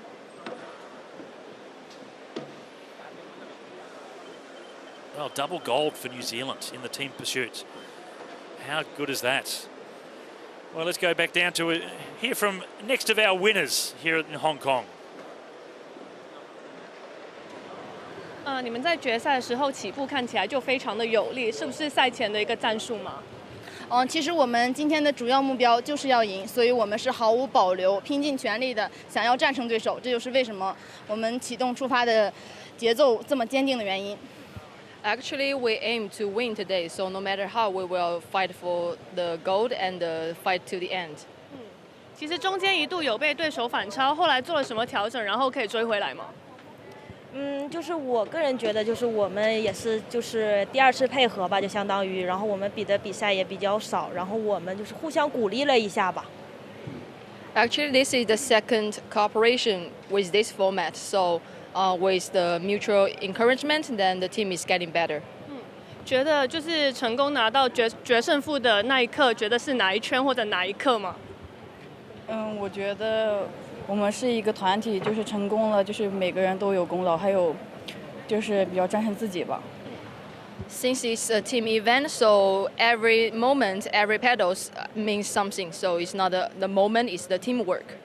那下一站会去马来西亚的，就是 World Cup 有什么目标或有什么时间想要达成吗？还是做最好的自己吧。For the Malaysia World Cup, we aim to be the better self. 谢谢4位，谢谢，恭喜，辛苦啦。Just extraordinary, the progression that they have made, the Chinese squads, men and women's team pursuit. So Boris Clark, well done to you, New Zealand coach of the endurance program. Benoit Vertu looking after the whole program, but in particular the sprinters. So they're doing a great job. Certainly have the talent, has been proved on the boards here in Hong Kong. World Championships in Shanghai, China, later in the year. It's October. Ladies and gentlemen, welcome to the awards ceremony of the 2026 UCI Track World Cup in Hong Kong, China. 各位先生，女士，2026 UCI 世界盃場地單車賽中國香港站準備即將開始。So the team sprint ladies now coming up to collect their gold medal. So the Chinese team, they have to their left the world champions, to the right one of the Olympic champions, GB winning the team sprint in Paris 2024. And this new look squad right in the middle, winning gold here at the Track World Cup in Hong Kong. So the Netherlands, the world champs, getting the bronze this time round. Kimberly Cayley, Hetty van der Waal and Steffi van der Peet.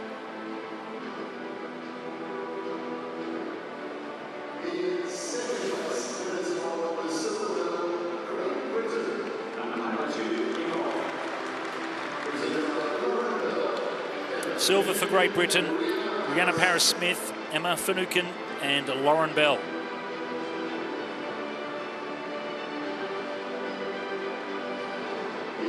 The Olympic champion, Finucane, in the middle.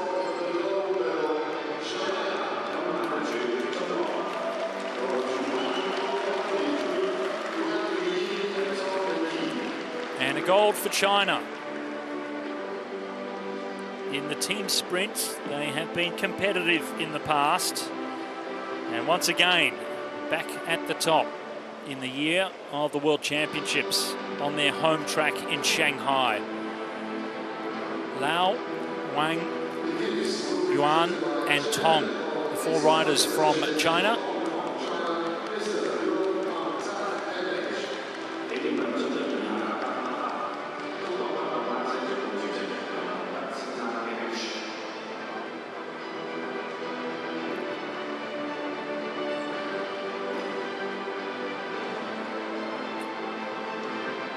So China has the depth, the ability to choose from 4, possibly more riders to be competitive at the highest level. So look out for them in October.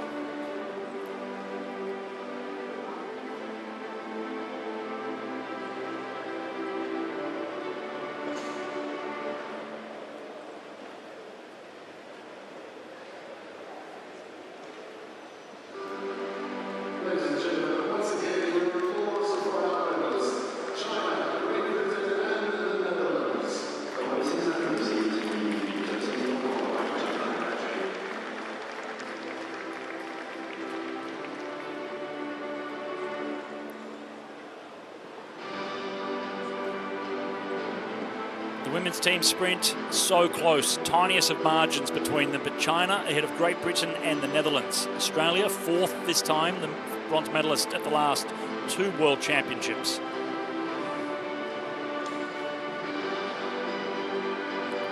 Both times for Australia it was behind Great Britain and the Netherlands. Great Britain in 2024, Netherlands last year in Chile. China, they've been there before, now they're back on top, and that pushes Australia down to 4th.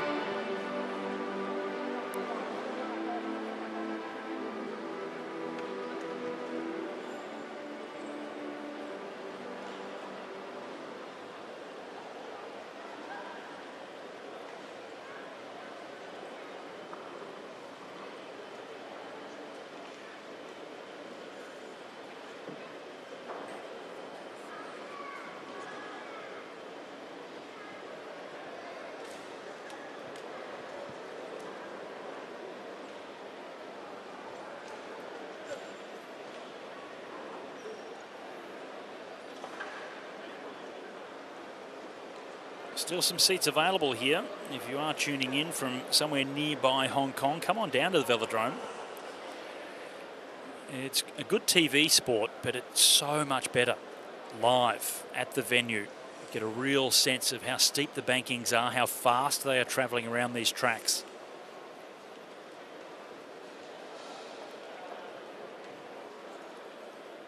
Such a bustling city. Short train ride from where I'm staying. And I think we have another interview coming up. It'll be with our New Zealand gold medalist from the men's team pursuit. Looking forward to hearing what the Kiwis have to say. Another great ride by them. Congratulations for your win. Can you talk about the performance in the game? And the lead changed several times, right? Any performance you would like to talk about? It was a really tough fight against the Danes. Super stoked to come away with the win here with such a great team, such strong 5 guys, and yeah, shout out to everyone back home. And you gained back the lead in the 3rd lap with close behind, with the other opponent's team close behind. Do you expect the final to be more aggressive from the start? Yeah, we knew it was going to be a hard fight out there. We just stuck to our plan and raced how we want to race, and then yeah, the last few laps we just had to go forward and hold on to this guy. And where do you think the race was won today? About which lap or what time? Oh, we definitely knew it was going to be the last K. We just seen some other teams today blowing up, you know, the last half of the race. So we just hit up and wanted to drive the last K home. And were you targeting any specific time today, as the opponent is the world record holder? I think we just went out there and wanted to race our own race. We knew it was going to be hard, as the boys said, into the last K. So we just knew it was going to be a fight to the line, and we just wanted to stick to our plan. And next World Cup is in Malaysia. Anything you would like to improve before you are going to Malaysia and have the next race? Yeah, we'll have much the same team in Malaysia. We all go there.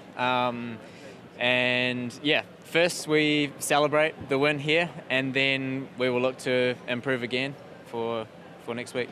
Okay, thank you very much, and congratulations again. Thank you. Well, double gold for New Zealand in the men's and women's team pursuit. What a fantastic opening night it has been for them. So much turmoil. We didn't broadcast the afternoon session, but crashes in the team pursuits to kick off the day.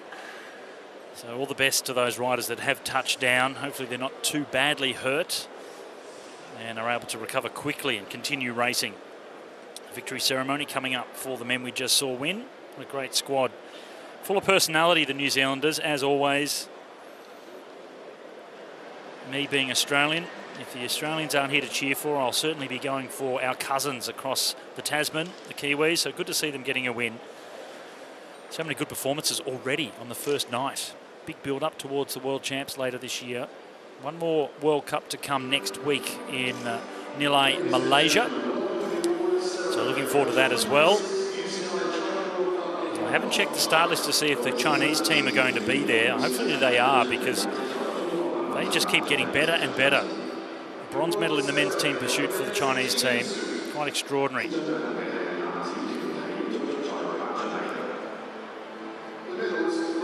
New Zealand and Denmark regulars on the world stage.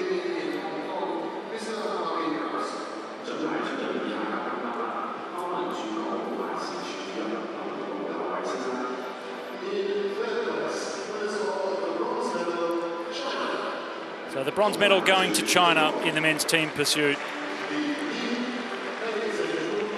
So much to expect from them in the near future.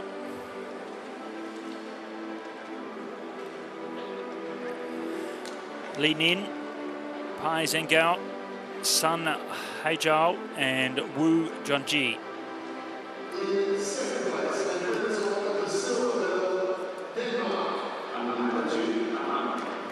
Silver this time for Denmark. You can see the European champions, world champions, a real mixed bag of performances.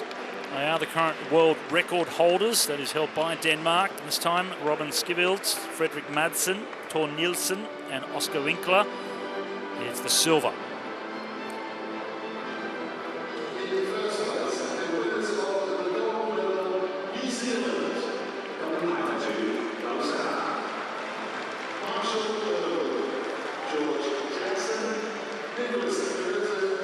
New Zealand with the gold this time. Keegan Hornblow, Marshall Irwood, George Jackson, Nicholas Kurgogsu.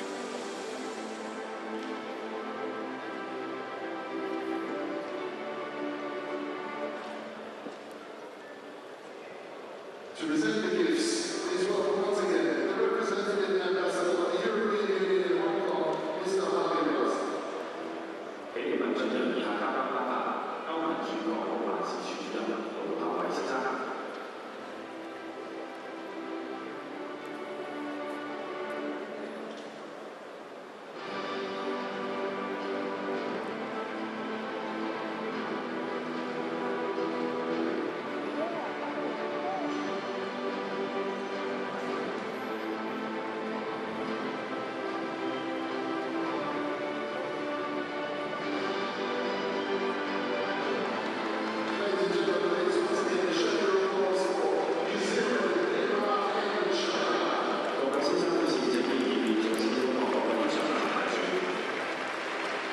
Double gold for New Zealand in the team pursuit races. Denmark silver in the men's, China with a bronze to back up their bronze in the women's as well.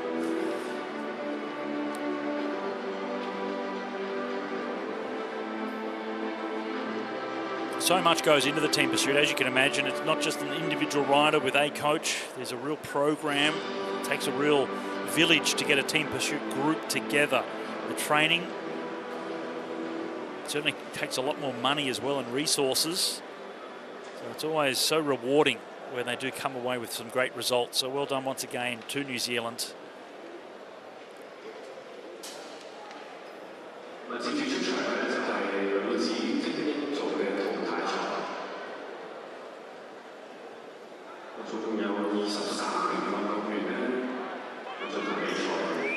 Well, we've seen the men's elimination tonight.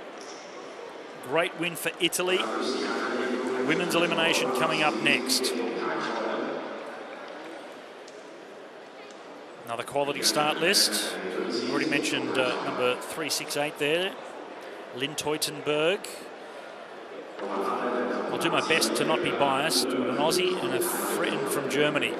There's so many good riders in this race. I'll be just thrilled to watch the performances regardless of who they are.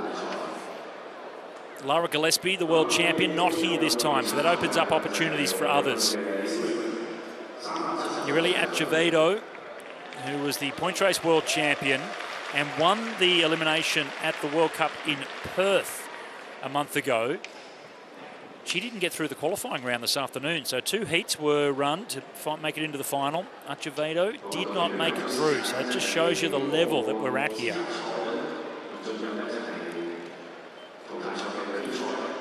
Look out for Chiara Consoni, the 26-year-old from Italy. There she is, just coming up onto the track now. 7th at last year's World Championships. She's the current world champion in the team pursuit, also won that in 2022. But she's the Olympic Madison champion alongside Vittoria Guazzini. So that's Consoni, the Italian, certainly a strong rider. She's won 3 stages of the women's Giro d'Italia. Rides for the Cameron SRAM team as we see Kira Will comes up onto the start line. And Kira has certainly been one of the new riders that's come into the Australian national program, but in the bunch races, she has been perhaps the best performed of this current crop of young riders coming through. Anita Stenberg from Norway, certainly one of the favourites, the 33-year-old.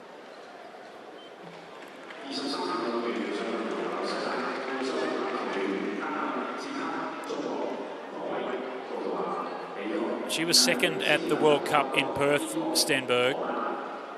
World Championship bronze medalist in the Omnium on her home boards in 2024 Ballerup, just outside of Copenhagen.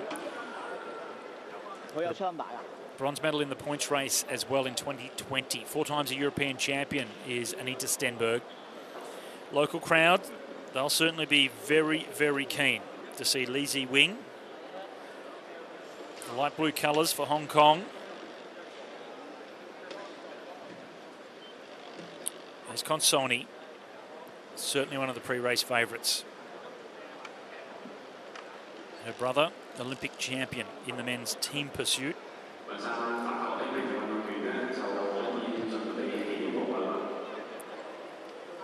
Jess Roberts, there's Lynn Teutenberg.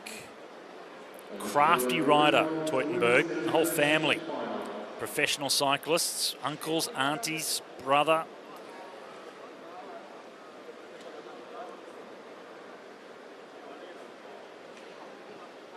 So Li Ziwing, fingers crossed for her to get a good performance on her home track here in Hong Kong.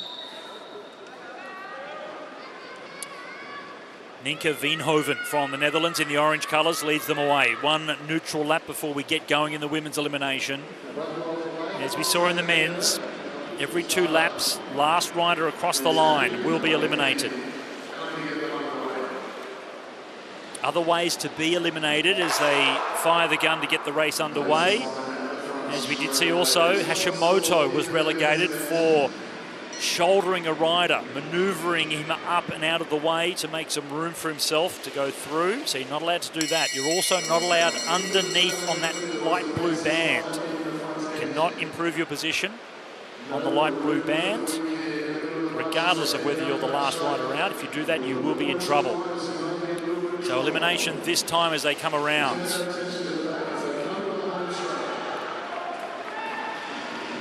And, ooh, tight. 434, Indonesia.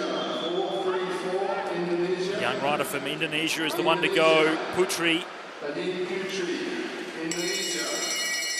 So already seen Teutenberg underneath down the bottom there. Dangerous riding to go underneath early on. It's so easy to get boxed in, but there's a few riders further back that are in a bit of trouble here.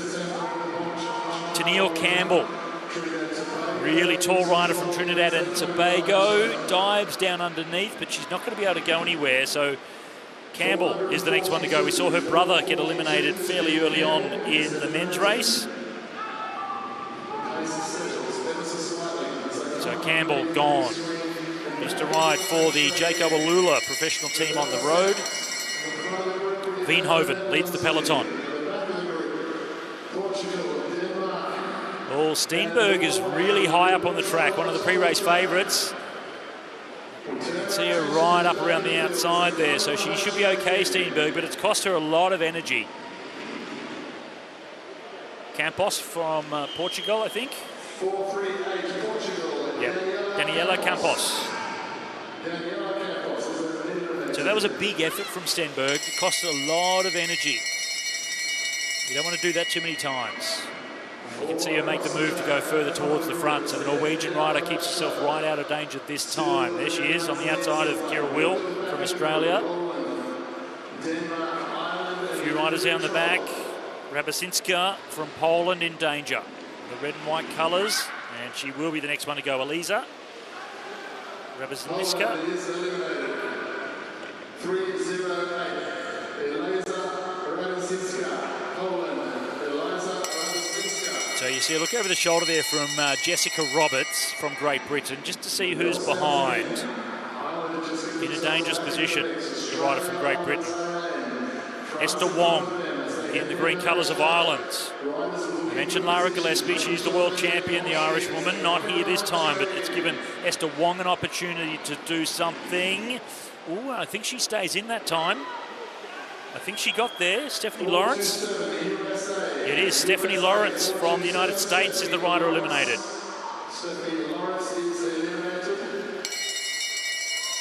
So Wong with the momentum going straight to the front. Roberts also coming for Great Britain. And it's Chiara Consoni in the dangerous position now. She's just waiting to pounce. Ellen Klinger from Denmark down the bottom, and it will be Klinger. 3:45, Denmark. Ellen Klinger. So Klinger is the next one to go. 3:45.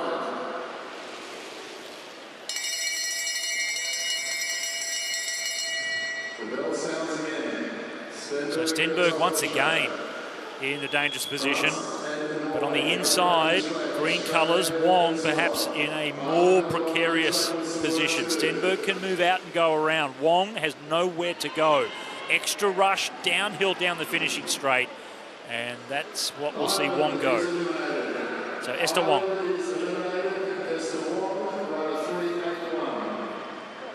So high on the track, as you come around the bends into the finishing straights, there's such a drop in elevation.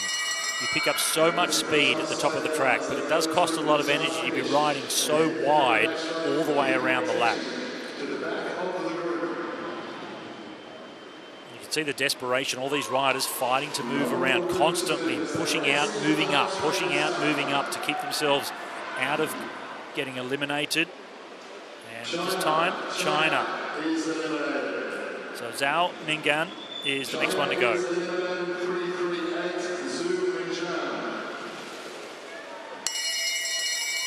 Stenberg again, last position. Kira Will in front of her. Who's down the bottom?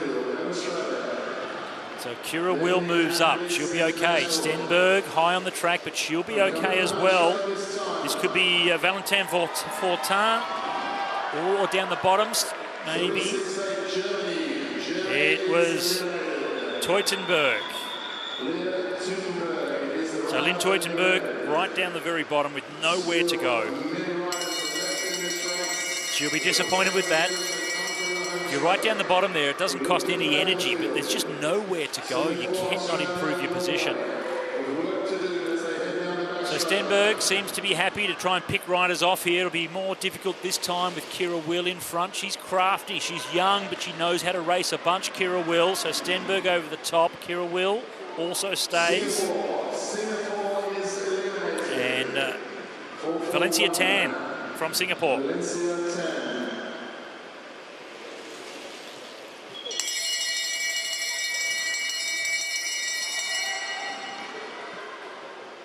Balasaita down the very bottom, squeezes through underneath. We see Veenhoven in the orange colours. She knows that she's last. What can she do? There's nowhere to go. Pushing up to try and move through. She won't be last across the line. It's going to be Consoni, one of the pre-race favourites. So Chiara Consoni is gone.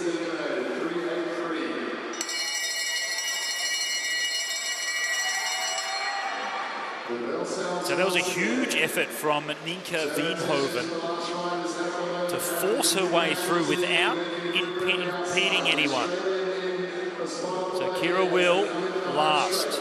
Balasaita from Lithuania in a more dangerous position though. Kira Will have momentum. And it will be Sevkova. Oh no, Lithuania. So it is Olivia Balasaita.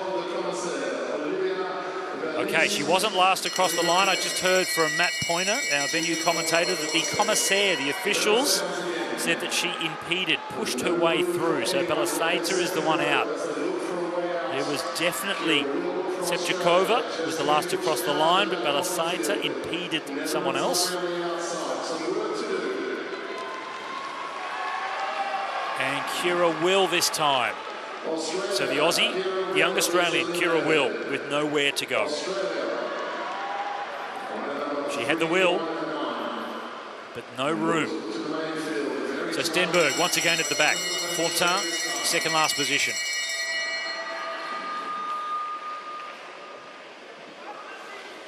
And you can see Fortin just doing as much as she can to push Donnelly from New Zealand down.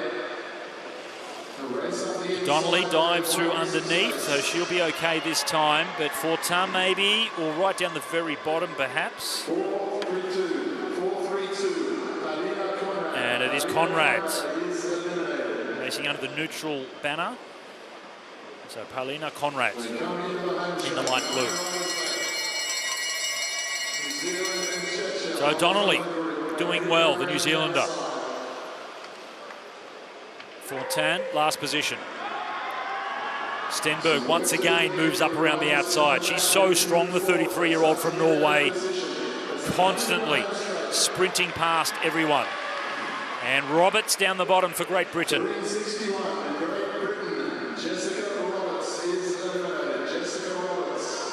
So Jess will be disappointed with that one. Stuck down underneath. Fortin, Stenberg, Veenhoven.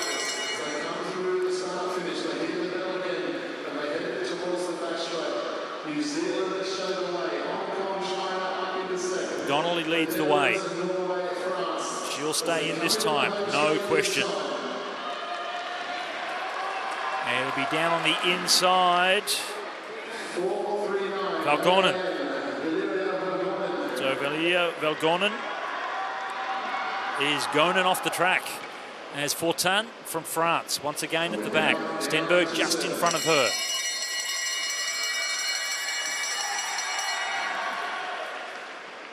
And how good is this ride from Li Xingwing from Hong Kong? Light blue, just sitting on the top of Donnelly there on the right-hand side. Kozyeva from Uzbekistan, good ride from her, and I think it was, yeah, Sevkova.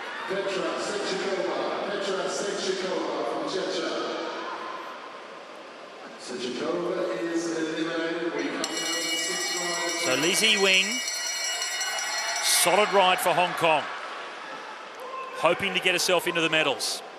3 more riders to be eliminated until we see the medals themselves. Veenhoven, shoulders starting to wobble on the front for the Netherlands.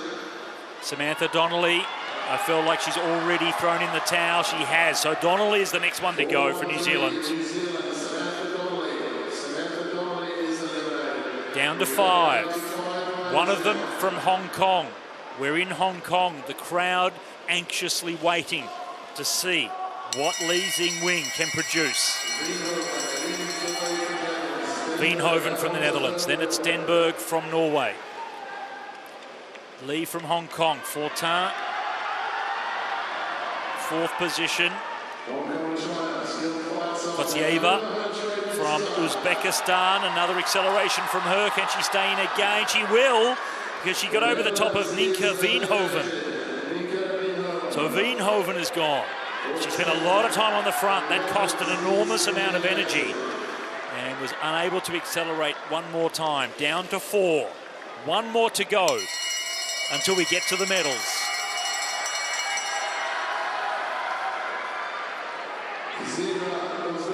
Diving underneath. Kozieva from Uzbekistan. Li Ziwing doesn't need to come over the top, but she has the legs to do it, so she's going to stay in and get the medals. It will be Kozieva that goes. So Uzbekistan out, 4th place for her. Solid ride. That was a good performance. But we're now down to the medals. And Hong Kong are guaranteed to be on the podium. Li Ziwing, light blue colours for Hong Kong leads. Valentine Fortin from France. And here comes Anita Stenberg. She's so strong, the Norwegian. Goes over the top of Fortin.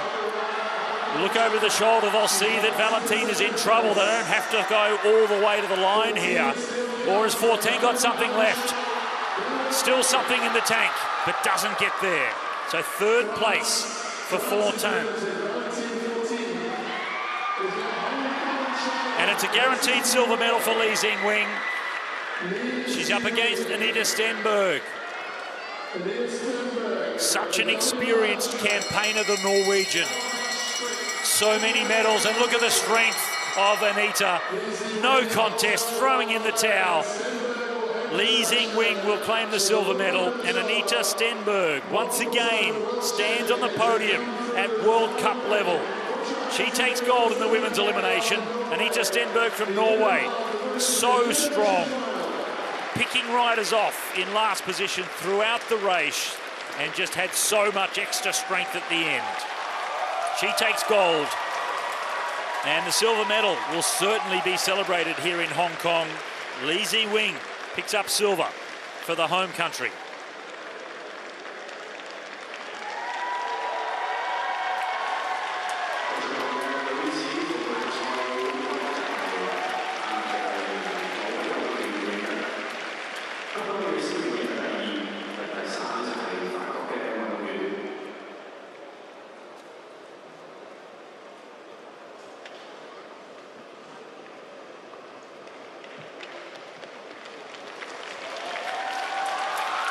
She certainly knows how to make us worry, Anita Stenberg. So much of that race spent at the back and just accelerating, picking riders off all the way through, but she's so strong. Such an amazing career.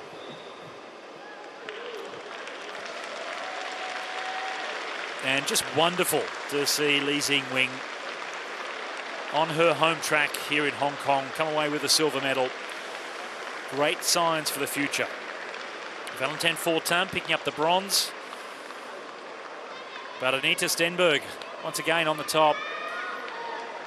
4 times a European champion. It was in the points race, the Omnium and the scratch race. 2nd in Perth in the opening round of the UCI Track World Cup a month ago in this race, the elimination.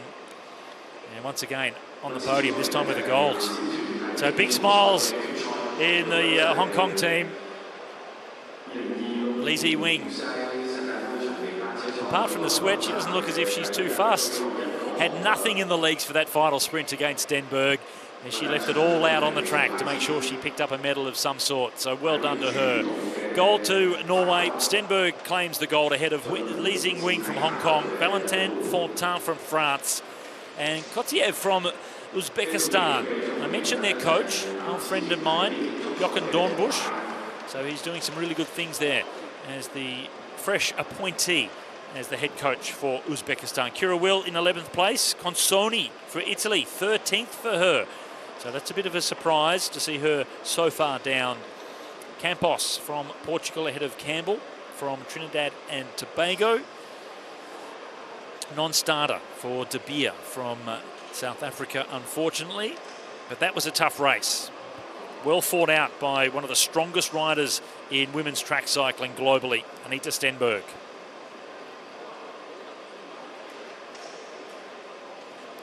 So one more, or 2 more races, one more discipline to go to finish off the first night here. Men's team sprint finals, France versus Japan.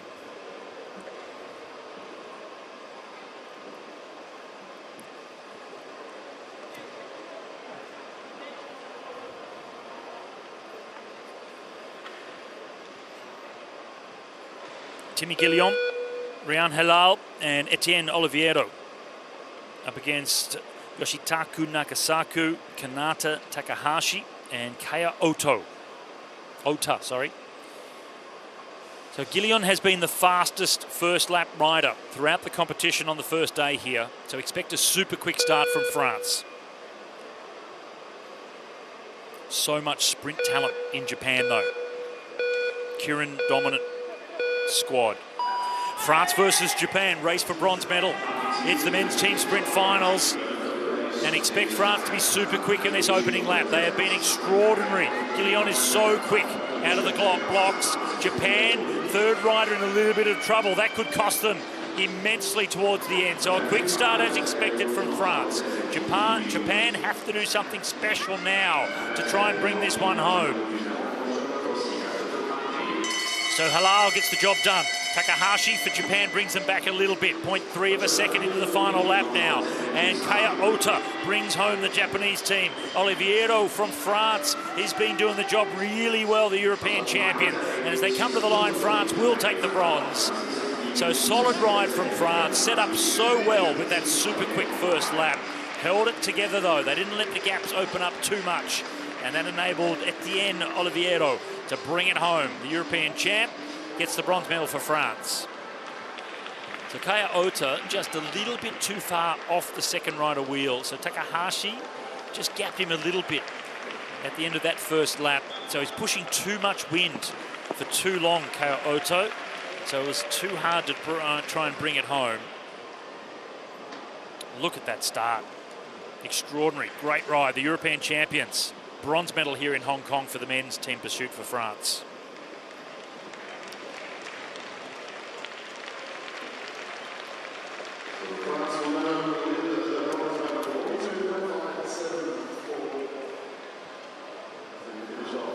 So the race for gold and silver now. Great Britain were the fastest qualifiers. The Netherlands are the world champions.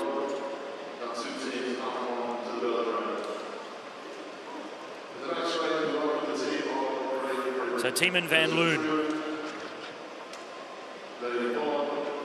not in the World Championship team from last year. He lines up right beside the great man, Harry Levreisen. Roy Vandenberg. Bike goes into the start gate. Cannot imagine how many times he has had his bike into a starting gate before. So well rehearsed. So Vandenberg, Levreisen and Van Loon. The other side of the track, Joe Truman, Harry Lettingham-Horn and Matthew Richardson. So change of formation again for the team for Great Britain. Richardson into third position. He rode the first round in second wheel. The race for gold, Netherlands versus Great Britain, men's team sprint.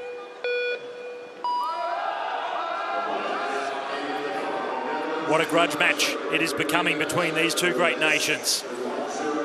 Change of formation for Great Britain.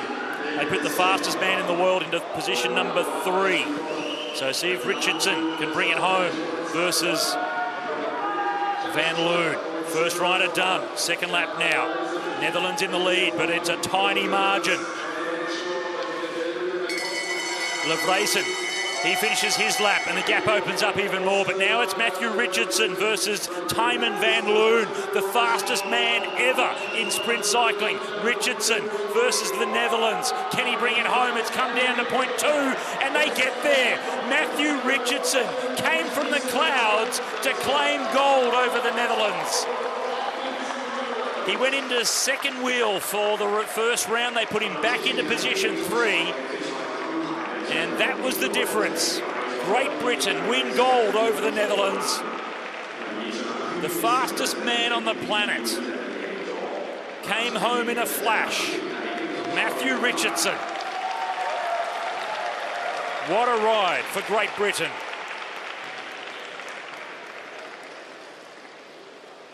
The rivalry continues.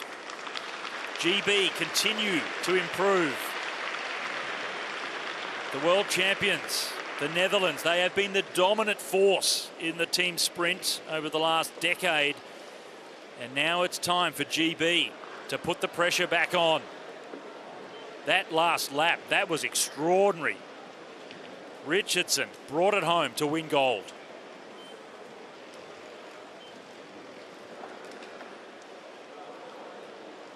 The double fist pump for mighty Matty Richo.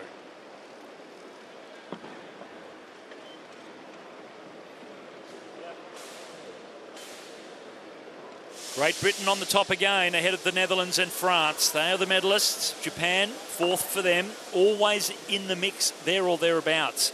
Good to see Italy back up there in the men's team sprint. Fifth place for them here, ahead of Trinidad and Tobago. China, another emerging talent. Hong Kong down in 11th place ahead of Korea. And Thailand, India, Lithuania rounded out the top 15 in the men's team sprint. Germany did not come to the start line they were registered to race but didn't do the qualifying. Still haven't heard exactly what the issue was for the German team. But Great Britain don't care. Got another gold medal to them.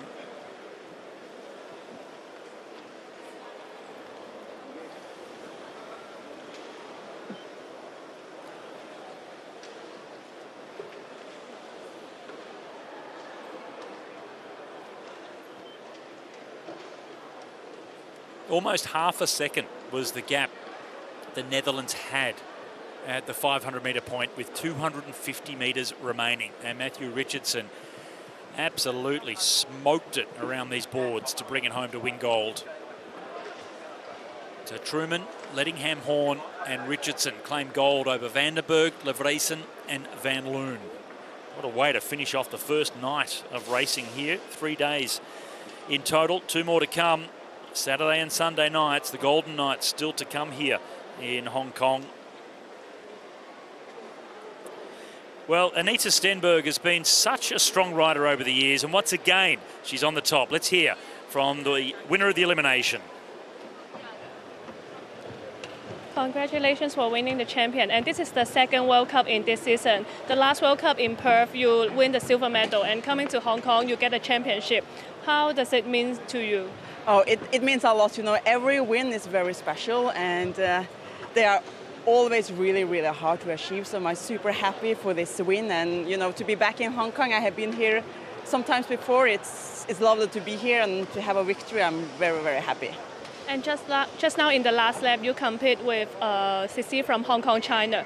And which part you think you performed better in order to win this champion? Well, she is really, really strong, and I have seen her develop so much through past years. I'm really happy she got the second place, and she's always, you know, a very strong rider. She rides very clever, so I know it means a lot for her to be second, and I'm happy to share the podium with her. And any target you would like to achieve in the coming World Cup or in all the coming race? Well, I have the Omnium on Sunday, which will be also a really hard race. So, of course, I aim for the podium. And, yeah, we will see how it goes. Okay, thank you. Congratulations. Thank you. Well, look out for her in the Omnium. Such a strong rider. So good to see her. 33 years of age now, Anita. Just getting stronger and stronger. So we'll see her on the medal ceremony in just a moment. All the racing is done from the first night. So many good performances. If you didn't hear Churn in at the start, I did mention that there were thunderstorms here in Hong Kong, which actually lowers the barometric pressure inside the velodrome, which did make conditions even better for racing tonight. So slightly faster times than what we saw in the afternoon session. But the elimination now, the presentations.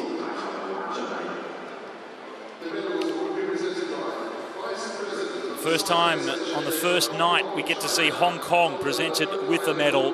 So that's just wonderful for the home nation. First off, though, it's the bronze, Valentin Fontaine from France.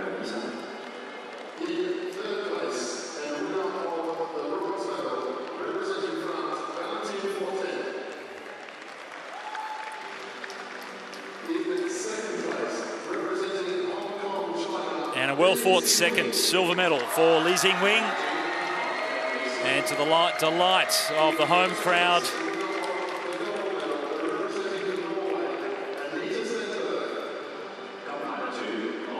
and by far the strongest. It was quite clear throughout the race. I was nervous early on, so often sprinting from last position to stay in, but just had so much strength in those legs and showed with a dominant performance in that final sprint to completely blow Lee Xingwing away and win the gold medal. So Anita Stenberg for Norway. Silver in Perth in the women's elimination, gold this time here in Hong Kong.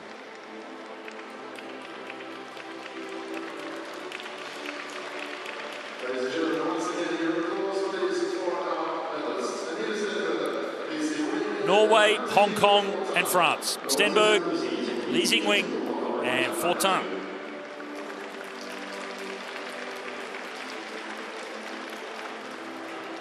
One more presentation to come, and that'll be the men's team sprint.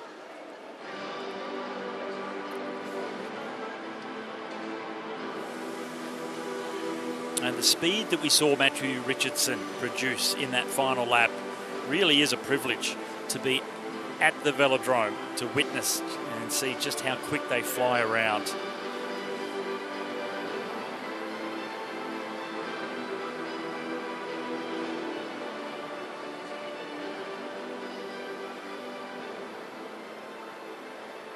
Great to see so many kids here tonight as well in the stands.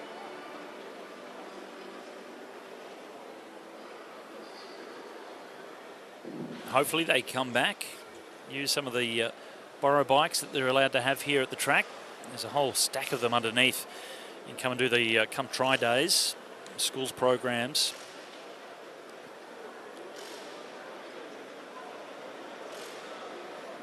Well done, Anita. Looking forward to seeing how you go in that Omnium. As always going to be competitive. Scratch race, tempo, elimination and points race are the 4 disciplines within the Omnium event, the 4 bunch races.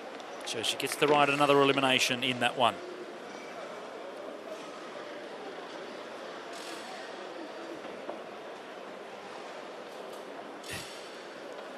Strong indeed.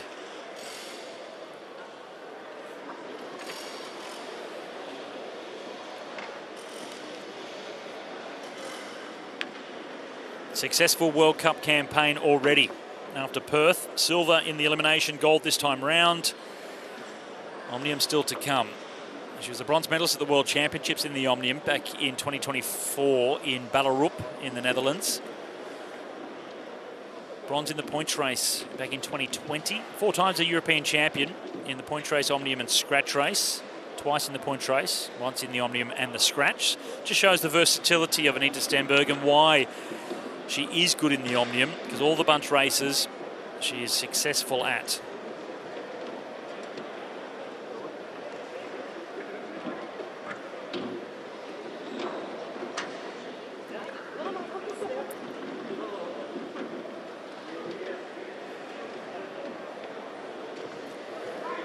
Looks like everyone's enjoyed themselves.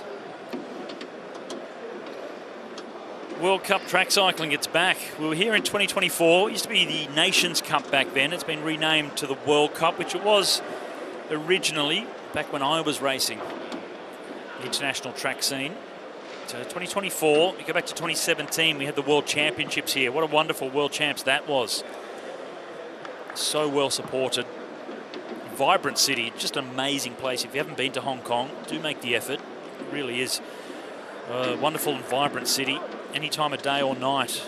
The trains are busy, the markets are busy.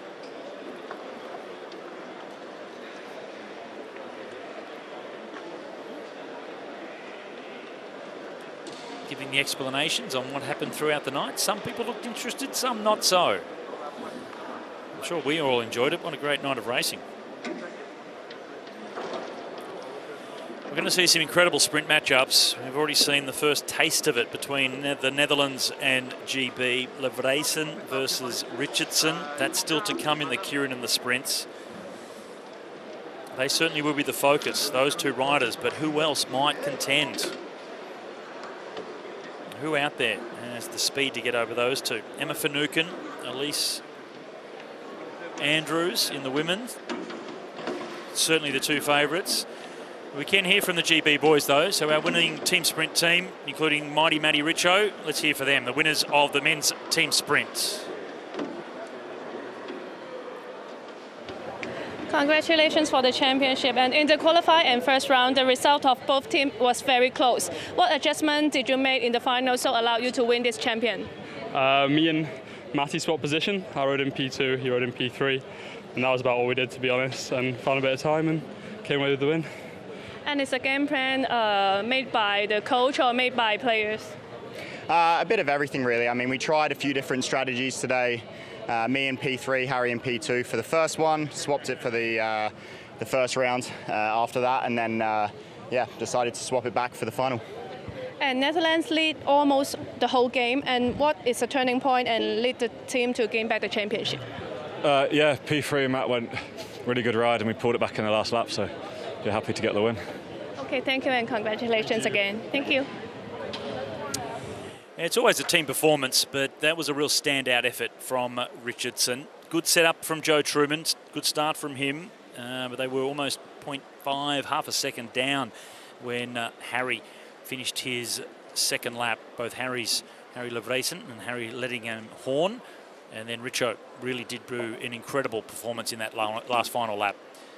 So gold going to Great Britain over the top of 2/3 of the World Championship winning team from the Netherlands, but that'll give some spice to the team from the Netherlands. No doubt they'll be coming back, and Levresen in particular, trying to show just how good he is in the sprint and the Kieran.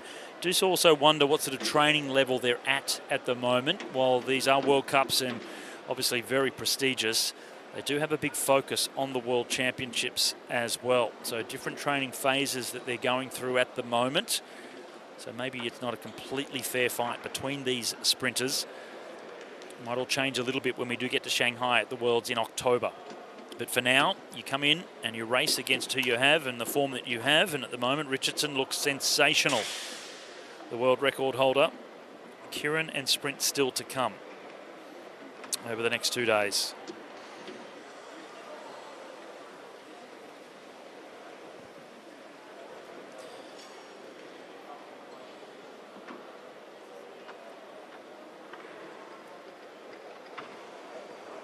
So one more ceremony to come.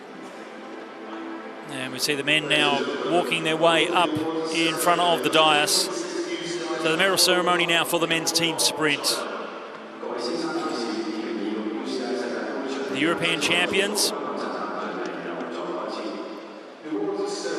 really starting to improve as well. France, they were the winners of the first team sprint at the Olympic Games back in 2000. Not these three, of course. Back then they had such a strong team, and the last couple of years they've always been in the top 4 or 5. But good to see them pick up the European Championships. So Timmy Guillaume, Ryan Helal and Etienne Oliviero, the bronze medal for them.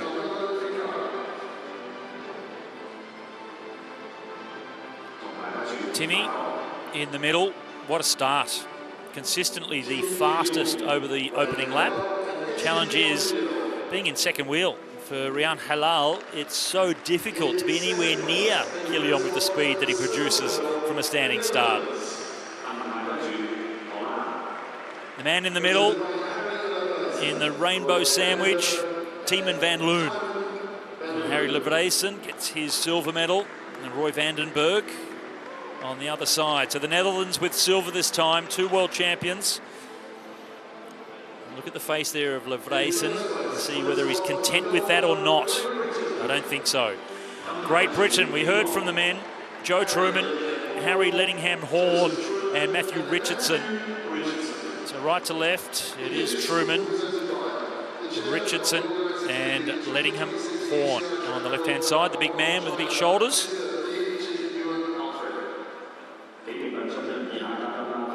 At the World Championships in Santiago last year, Joe Truman did come up and join me for a couple of events in commentary, so it was great to have Joe come up and try his hand on the microphone.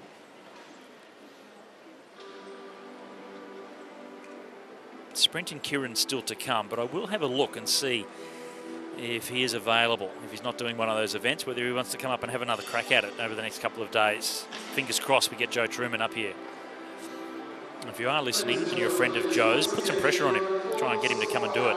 So Great Britain with the gold medal in the men's team sprint ahead of the Netherlands and France. So 3 nations that are regulars in this position. Not necessarily the spots they stand right now, but on the podium. They've been there so many times previously. You go back to the Chris Hoy days and the Jason Kenny and co for Great Britain.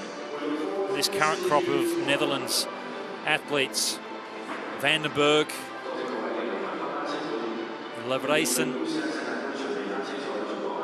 just extraordinary athletes, getting faster and faster. There's actually concerns about the speeds they're able to produce now and the gears that they're riding, that some of the tracks around the world are not safe enough for them. So there's some considerations being spoken about whether tracks will be steepened up or they restrict the gears to slow them down.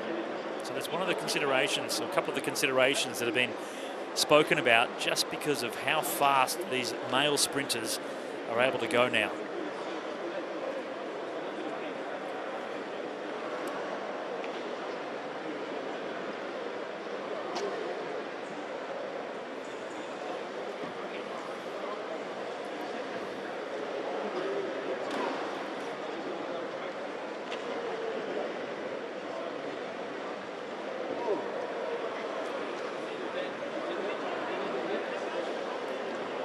Everyone already thinking about the second night of competition.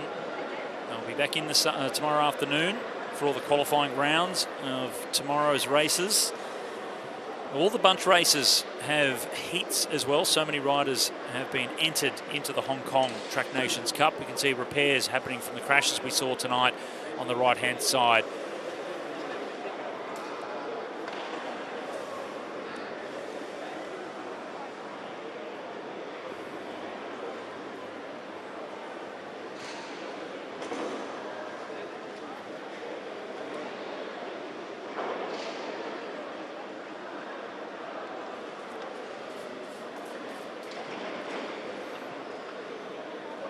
What a wonderful first night of racing. 2 more to go. It will only get better. So the team pursuits, team sprints out of the way now. It goes down to more the individual events. Trying to get the riders as fresh as possible for those big races like the team pursuit and team sprint. Madison still to come as a team event. Omniums. And this is the schedule as we go into the second night of competition. See the qualifying rounds of the Omniums in the afternoon, the sprints as well. So really looking forward to all of the racing, that mix of endurance and sprint. Women's sprint semi-finals. Finucane, can she do it again? Women's Madison tomorrow night as well. Such a thrilling event in the Madison. Men's Kieran's, that's always wonderful.